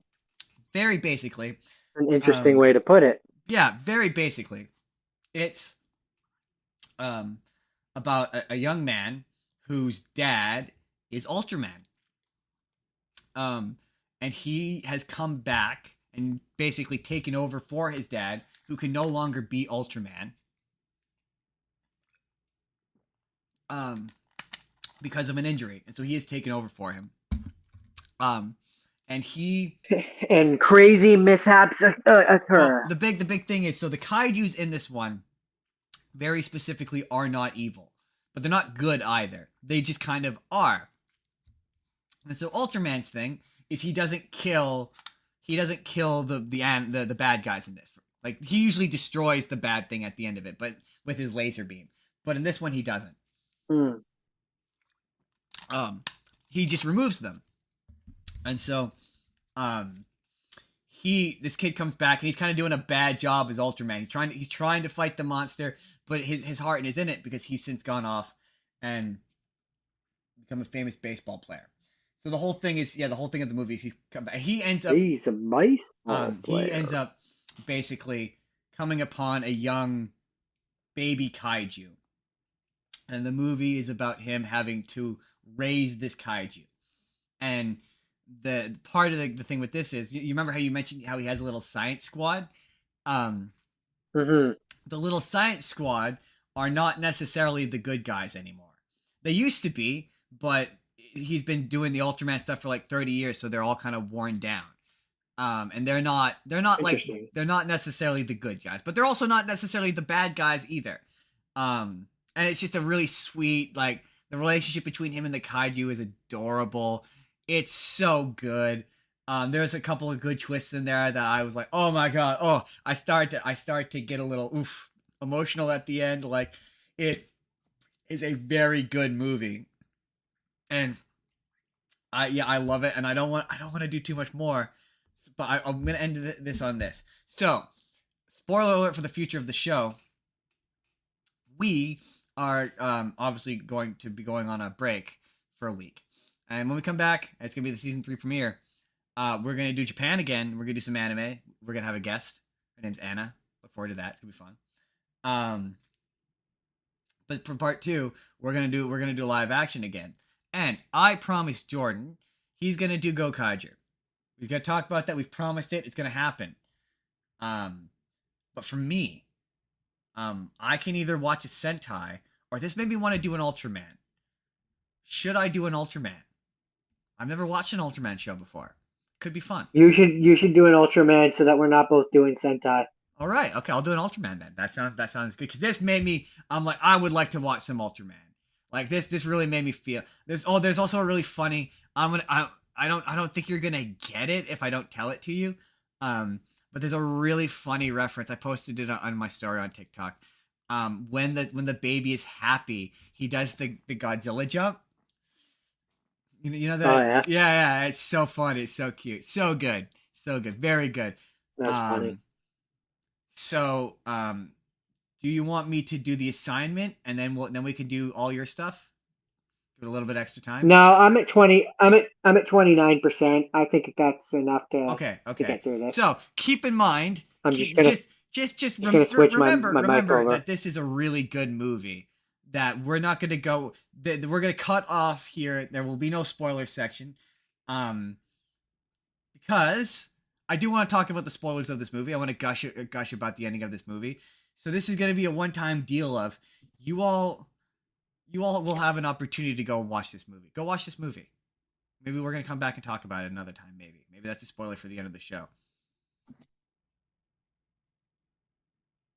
I'm just sort of vamping, giving Jordan time. But that were my two I hadn't seen. They're both really good. I enjoyed them. Maybe the last 2 episodes of Black Mirror. Those weren't very good. The second last one wasn't good. I enjoyed the last one. He's rehooking up the Yeti mic. I'm narrating for the people who listen. There we go. That's better. It wouldn't be a Spur of the Moment podcast without tech issues. So yeah, where were we? Are we? Am I? I wrapped up. I wrapped up. You... Those were all of my picks for the week. Okay, so I've only got two more to do, which are my two have not seens. And the first one that I'm gonna do is Glass Onion: A Knives Out Mystery. Yeah, I'm so fascinated. Have you seen it? Oh, I absolutely watched it the day it came out. I fucking love that movie. Okay. So I want to do this in the style of so I can do spoilers. Yeah, we're gonna spoil the shit out of the movie because it's so good. I don't even care that we're coming up on 3 hours, Jordan. That's how much bad. I'm excited to talk about yours because we have some good shit, Jordan. Just for the audience, this might be a 4-hour podcast today. This is probably gonna happen because Jordan's got some good uns.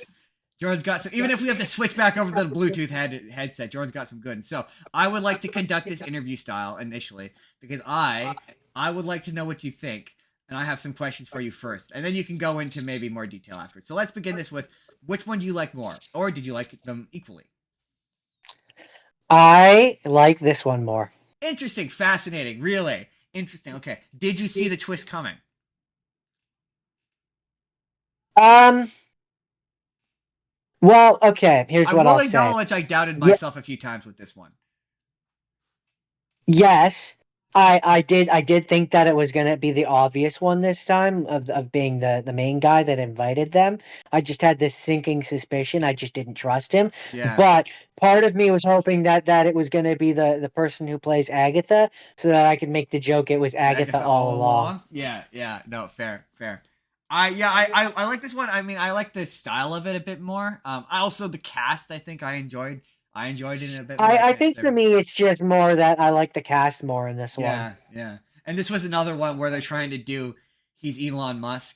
Like, they're trying to clearly do, right? Oh, he's Elon Musk. And I know that's why a lot of people don't like this movie. I would have said Bezos. Well, yeah, it's all the same bullshit. But yes.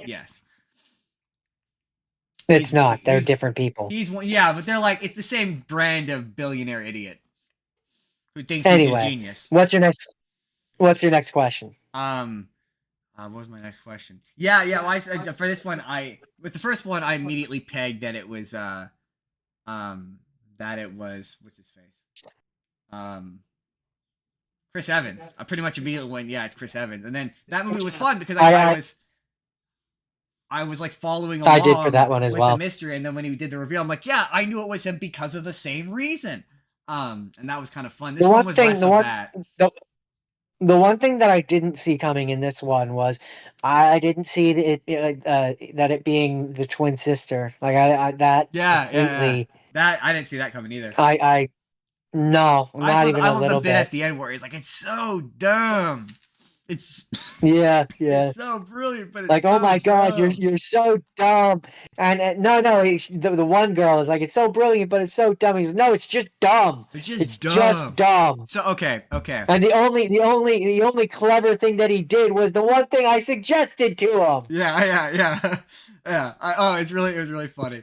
I said it after the first one. Okay. My final question. I'll let the reins off. Would you watch the third one in theaters now? If it went to theaters and we had the chance.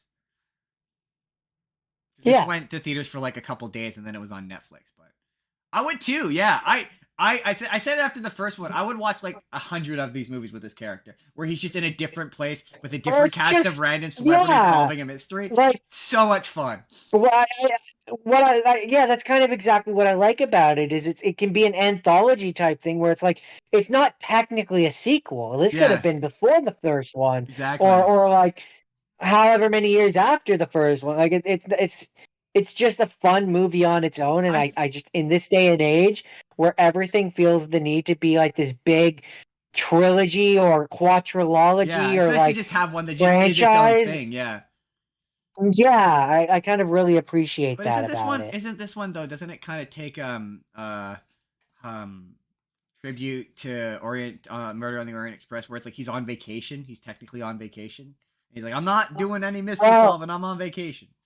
No, technically it takes place during COVID. And so everything has been shut down. Right. Oh yeah, right. COVID's the plot point in this one. Yeah, I forgot about that. He's going stir crazy, and then he gets invited to this murder mystery. Right. Yeah, the murder mystery. I also party. enjoyed how he immediately blew it. And he's like, "Well, you just blew the entire weekend. You did this, Edward Norton. You brought this on yourself. You asked him to do this. Right? He didn't want to do this. You pushed him to do it. You have no right to get mad." I mean, it turned out he was a massive asshole. World-famous detective. You asked the world-famous detective to try and solve your mystery because you thought you were smart and you're an idiot. Right? Or like you were like, "Hey man, you do your party trick," and then you got upset when he did his party trick.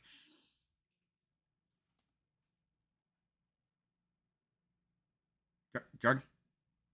Did I lose you? Am I lost? Right? Yes. Sorry, you said something about a party trick and doing the party trick, and then it stuttered, but I heard it. Good. Okay. Anyway, that's it. What do you have anything else indeed to say about it? Have we covered it all? Did you enjoy it? Did you said you liked it? You liked it better than the first one. Why? I guess maybe I didn't get there. I like the characters more in this one, and maybe it's just more if I had watched them back to back, maybe my opinion would be different. Maybe I'm too far away from the first one, but I like the second one better too. I just found that the characters in this one, because kind of the point in the first one is that they're all snobbish dickheads. Yeah. Whereas in this one, they're just people. Yeah, fair. And they're arguably bad people, but they're still just people, and there's not like one character that they treat as the help and they treat as inferior and lesser than. True. So there's not really any of that going on. Yeah. And I just, I mean, I like Dave Bautista. I like Edward Norton. I like all the I like all the actors and stuff that I know that are in there. I think she's funny. I enjoy her and stuff.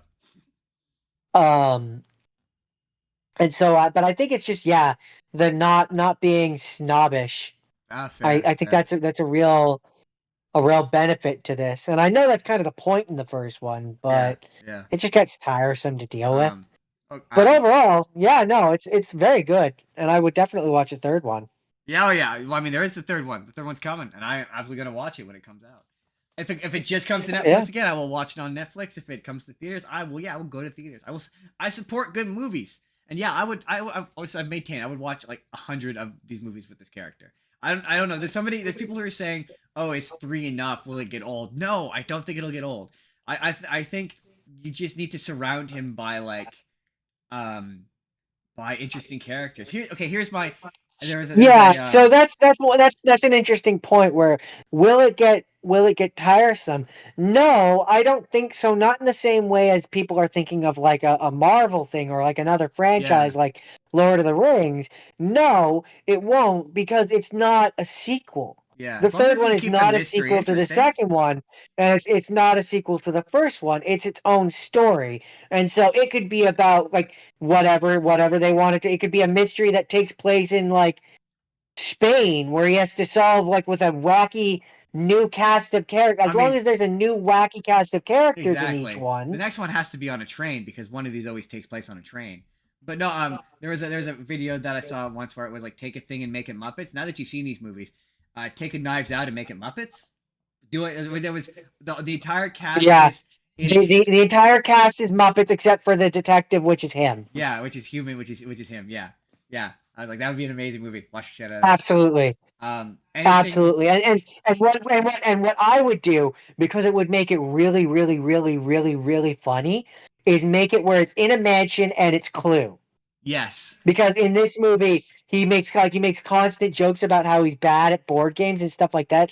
Like he makes a literal joke about how he's bad at Clue. Yeah. So you make the Muppet version, which is like a parody or a joke or whatever. Just keep You looking make it into where the it's camera basically and being Clue. like, this is just like Clue, right?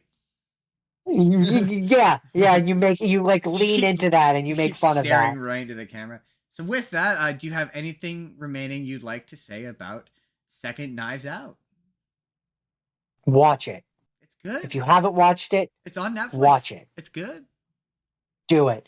All of the ones that we have talked about today can be viewed on Netflix. For the The low, easiest low price platform of that most $27. not quite that much, but if it's the one that most people have, so go watch it. Honestly, considering I live and die on my streaming services, it's still the best one. Like, just functionally speaking, it's still the best one. Like, all of the other ones are just like, yeah, we're like Netflix, but shitty.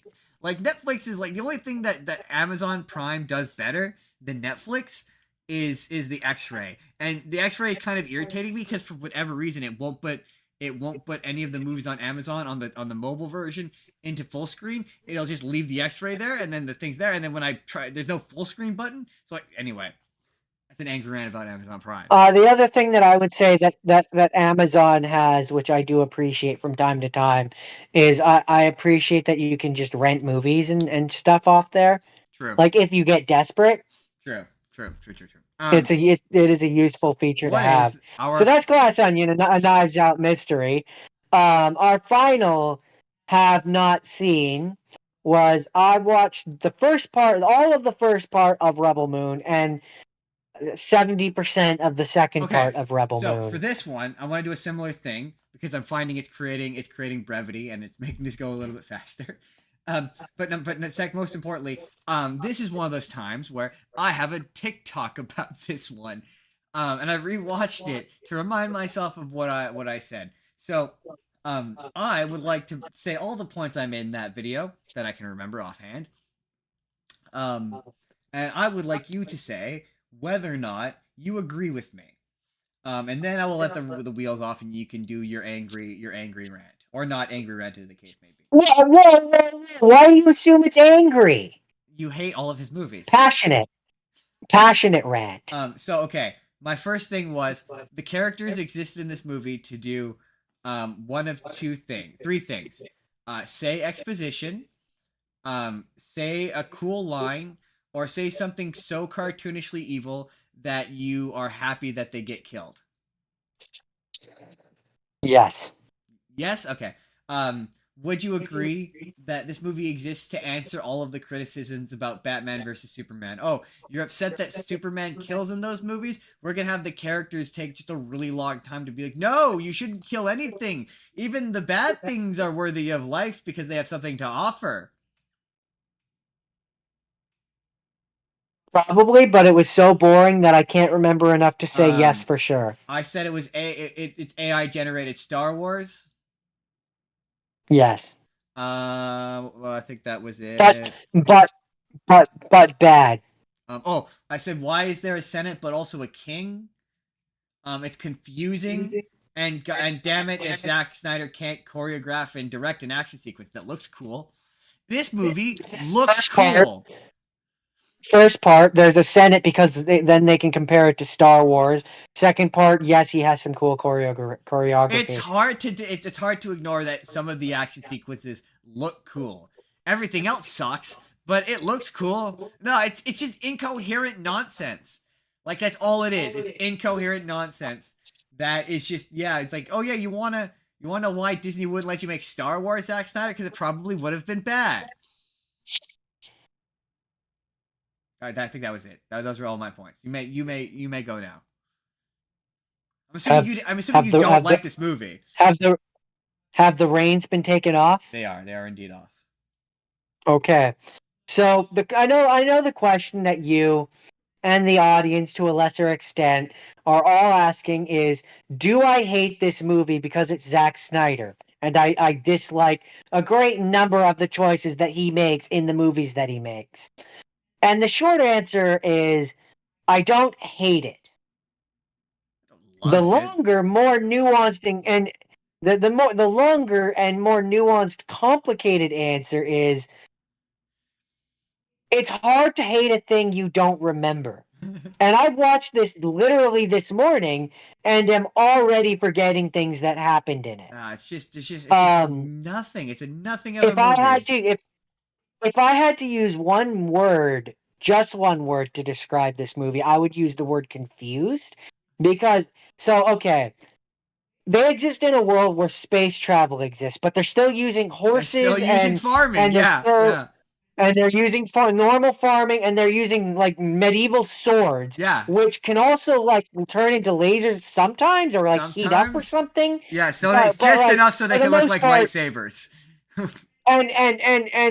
and so when the bad Nazi guys come to the planet, because the outfits they're wearing Yeah, are just Nazi soldier outfits, absolutely. do they use like a laser sword to kill the leader of the village, or like some future space gun to like no, they bludgeon the man to death with what looks like an African Bowie, like kind Yeah, of like what the exactly the kind of weapon yeah. I'm It's supposed talking to be like about. this is his lightsaber, and it's like it's really not. But it wasn't a lightsaber at all. It No, was I just a mean, stick that had a. I know, but that's clearly what he's going for. He's like, this is the bad guy's version of the lightsaber. And it's like, no, But it's no, it's just a not. stick. It's just a And stick. then it just becomes very confusing to me that they're using swords and other medieval things, because A, they have a robot. Yep. B, they have like laser guns. Yep. So I'm very where's the Well, is there? so From what why I are you using understand, from what I understand, why are you using technological abilities to make laser guns, but then still use farming tech? well, from what I understand, they are basically what is the equivalent to like space Amish people. Like they're deliberately technologically backward. Like they're like behind. Okay, okay, Like they don't have space okay. travel. They're not Fair, part of the fair. Okay, army or that the I'll give you. empire. The empire. It's the empire. They're not That part of the empire. It's basically yeah, Tatooine, the Jordan. It's Empire. Tatooine. Okay, shut up. Let me talk. That I'll give you, but the big expensive army is still using swords. Yeah, but they're like, aren't they like laser swords? Only some of them have the laser swords. Other ones are just using normal, regular swords. Oh, And like okay. I don't when know. Asian lady shows up and is fighting the space spider thing, she at first is just using like normal swords until she starts getting her ass And kicked, then she and activates then them, and like they they turn turn. into. But it's like, okay, you're fighting it. Why don't you use them the entire time? Yeah, I don't. You're trying to save it. You're It's a trying to bad save a movie. What do you want from child. me? And then It's I've a it's a lost it's a a lot of my rage over the 4 hours of doing this. But the point is that it didn't pass the phone test. So no. like I got bored a couple times, and I looked down at my phone and looked up, and so okay, now there's a pilot, I guess, who then betrays them Yep. and gives them to Yeah, the Nazis. Han Solo is two characters in this movie. Like there's a Luke, there's a Leia, and there's Han Solo who is two characters. I think the girl, the main girl, and then the smuggler guy are technically both Han Solo. I'm pretty sure. Well, no, I would say the It's been smuggler a guy while is since I've not watched this so much movie. the I don't Han. remember so much, but The smuggler guy who betrays them, the thief or whatever, he is not so much your Han Solo. He they want you to think he's your Han Solo, but he's actually your Lando Calrissian, who sells you up the river oh to yeah, the Empire. that's fair. Oh yeah. I didn't even. I always forget about. Ooh, that's probably not great. I always forget about Lando. To be fair, Empire's. Um. This might be Star Wars blasphemy, but Empire is my least favorite Star Wars movie. Oh, you heathen! Well, You that's heathen! not true. Well, no, yeah, I think it might be my least favorite Star Wars movie.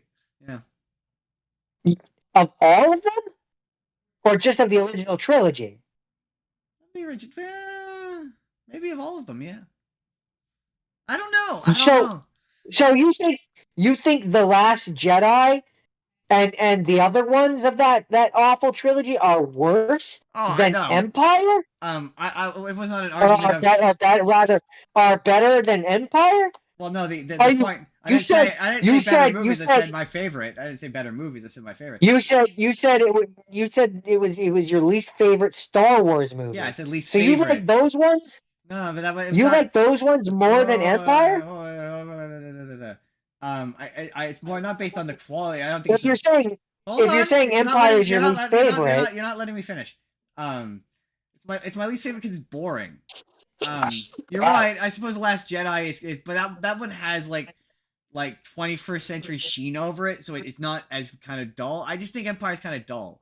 Like it's just I don't know. no, I've never I'm been I'm that. sorry. I'm sorry. It's always the We can't one. be friends anymore. It's the only one that I've. It's the one. I don't know. I don't know. But there's stuff in it I like the fight between But Luke and Darth Vader is you inarguably great. when you The big twist that he's the when you father have is also when great. you have movies when you have movies like Attack of the Clones where half of it is literally just them like rolling around on Tatooine.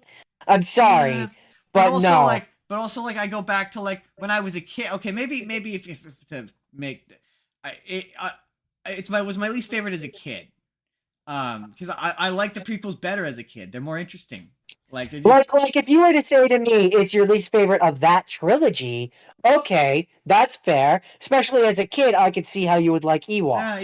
even like But to now, as a functional adult, to say uh, that you dislike it more but than pretty much any of the ones from the new uh, trilogy, no, I think I have to disown you. I just it's more. Yeah, I don't know. That's where you make a good point.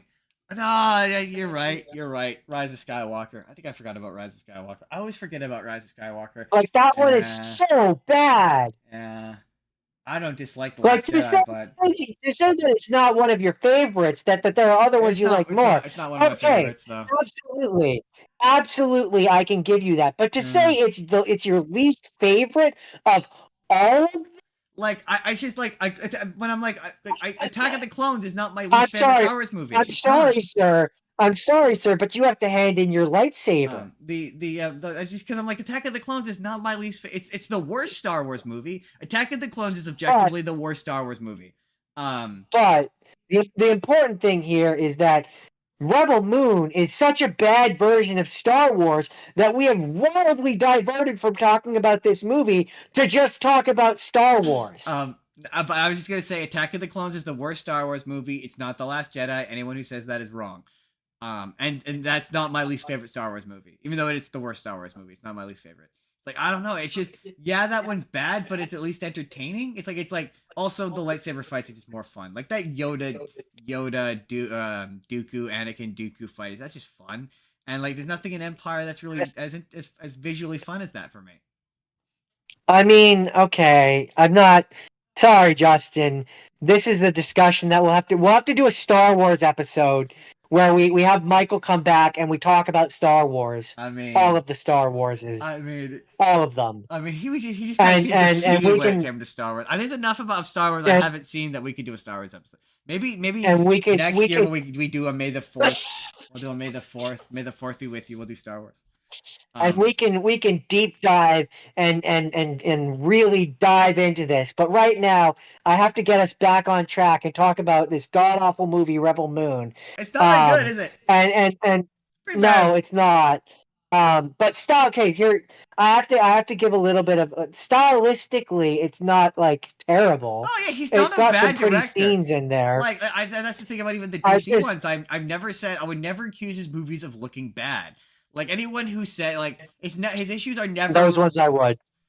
Like the issue is never with his movies visually. It's always with his writing, like his writing, and some of his creative choices. With the DC ones, I would choose. I would question his stylistic choices. I mean, well, in terms of coloring, maybe, but like in terms of like how he choreographs an action sequence, like he doesn't do bad action sequences. I've never seen a movie of his where he had a bad looking action sequence. So I didn't finish the second part, but I do want to say that it takes an hour to get to this big fight scene, which they kind of like hint towards in the first part. Like that's So- all I want to say is the fact that it takes like an hour to get to that is kind of unacceptable. Maybe we'll intentionally do a co-report because I would like to watch that movie. Because I want to I have to know. finish it. I want to know. Is there a Darth Vader? Do we get a Darth Vader? Because like they didn't do it. They kept hinting at a Darth Vader the whole movie, and then it just never happened. I was like, really? I was expecting him to like get a robot suit or something at the very least. Well, I can't speak to that, but what I can say is beep. Spoilers. Oh, all right. I just that's my one thing. It's like there's a character that maybe could be interpreted as such, but probably not in the way you're thinking. because I'm like that's the one thing this movie because they've got droids, they've got spaceships, they've got Luke, they've got Leia, they've got Han Solo. They don't have a Darth Vader. Like that's I think that's what's like. I think that's. Who are you thinking of? Who are you thinking of as Leia? I can't remember. The dead princess? Maybe. Because if you're thinking of the main character, if you're thinking of the main character, Korra, I wouldn't so much describe her as Leia. She's Luke. I would more describe her as Rey. Oh, that was the other thing. They never say whether or not she. Oh, that was it. They tell her backstory in 3 parts, but they never get to. I don't think they get to part 3 or at the end of part 3. They never say whether or not she actually killed the king or not. And I was like, that was frustrating. That was annoying. Do they in the second part? But no, maybe I don't want to know because I want to actually watch this movie. Anyway, let's wrap this. Let's wrap this hefty bitch up. Spoilers. Jordan, Yeah, that's all I can say about Rebel Moon without getting into spoilers on the second part. Not very good. I'm starting to think I just don't like Zack Snyder. I mean, I don't mind Watchmen, but no, I can't really. Or I don't recall hating. Oh shit, what was it called? Doesn't matter. There's one where there's like the chick, she's in the insane asylum. That one I remember being all right. Sucker Punch? Thank you, Sucker Punch. I remember that one being all right. Anyway. I mean, yeah, but that one's basically just a music video. Yes, I do remember that. Yeah, I do remember that. Anyway. So that was the Spur of the Moment podcast. Come back next week and we're gonna sorry, go ahead. That was Netflix. That was stuff we saw on Netflix. We're gonna be going back to Netflix probably. There's more originals on there I want to watch. Maybe we'll do a full bore part 2. Who knows? Anyway. With that comes the assignment. So remember how earlier I was like, Ultraman Rising is really good, and I don't want to spoil it because the assignment for next week is I want control of Jordan's haven't seens. I would like to force him to watch some stuff that I would like him to watch. And one of those things is Ultraman Rising. So Jordan has to watch Ultraman Rising for next week, and then we're going to spoil the shit out of that movie, and we're going to talk about how good it is. Because I feel confident he's going to like that movie. And also, I've recommended it to him multiple times. I thought he would pick it this week, but he didn't. Jordan's going to have to watch Leo. So he has a real animated Palooza ahead of him. But, as such, because I have wrested control of Jordan's choice for next week away from him, I must cede my control. So Jordan may select 2 that he feels I should watch. You know one of them. I know one of them. It's... Searching. I have to watch Searching, which I really want to watch anyway, so I'm excited for that. I don't think he's decided on the second one quite yet. Not yet. But, and look, you know me, I love giving credit. Jordan gave me this idea. It is mostly a free choice otherwise. It's mostly a free choice. So for mostly dealer's choice. You have for your have scenes, you could pick what you'd like, except the one condition is it must have a theme. There must be connective tissue. It must connect. It can't be 5 or 6 random movies. They must have a theme. That's the rule. Just to make it hard. Because your habit scenes are easy. You don't have to think about that. So, Jordan, I can't let you not think. You gotta think. So, yeah, it has to have a theme. Damn you! And that theme could maybe be a few sequels. If the movie has multiple sequels. If you want to do a whole franchise, this is your opportunity. I have some ideas. But that is the assignment for next week. Tune in for the penultimate episode of the Spur of the Moment podcast. Or also, Maybe if you pick viewer suggestions, maybe we'll take some viewer suggestions this Pen, week as well. penultimate of this season, not forever. Not You're making it forever. sound like we're never coming back. It's the penultimate of this season, of season 2. It's going to be the second to last episode. And then the season finale in 2 weeks, once again, is going to be Deadpool, where I'm glad we created co-report, because we're going to co-report some Deadpool 1 and 2. I know I said that it was going to be rare. I guess it's not going to be rare. I like the segment. But we're going to do Deadpool 1 and 2. And then the selection will be X-Men movies. There's some X-Men movies I haven't seen. Some X-Men shows I haven't seen that I would like to watch. It's going to be X-Men and Deadpool related. Look forward to that. That will be the season 2 finale of the show. You have 2 weeks to prepare for that. Watch some X-Men stuff, guys. It's going to be a good time. With that, that's been the Spur of the Moment podcast. End of show plugs. You can, Jordan, where can they find you, Jordan? Where you I do Minecraft Monday on Twitch on Zethgore187, and I'm also here doing the Spur of the Moment podcast on the days that we normally do them. Yes. Hopefully it's going to go back to being on Saturdays consistently, and it won't do that thing where we swap back and forth because of my shitty day job. But who's to say? I am on TikTok. You can find me on TikTok. It's not doing well right now, but maybe if you all go there, it'll do better. That'd be awesome. I do this, but in shorter format.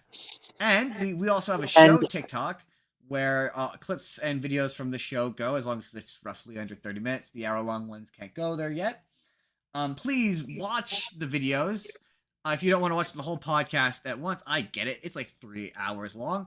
I make videos of segments of the show that you can watch. I try to do at least 1 or 2 a week. Sometimes I don't get one up, but I try. We got our shorts. They're fun. Watch those. Engage with the channel. Like, comment, subscribe. SEO friendly. Do all the things. You can email the show at itsjustinsbusiness@gmail.com. You can join our Discord when I remember to update it. You can give us suggestions there. We love suggestions. Oh, real quick, Jordan, to close out the show, we got a comment on make a video game, a streaming show. Someone suggested Minecraft, and I thought that was a great idea, but it has to be a comedy, and it has to be kind of meta. Interesting. And I want Jack Black in there. No, Jack Black's in everything. That's the end of the show, everybody. Just too much Jack Black. Goodbye. Goodbye. Goodbye. Bye.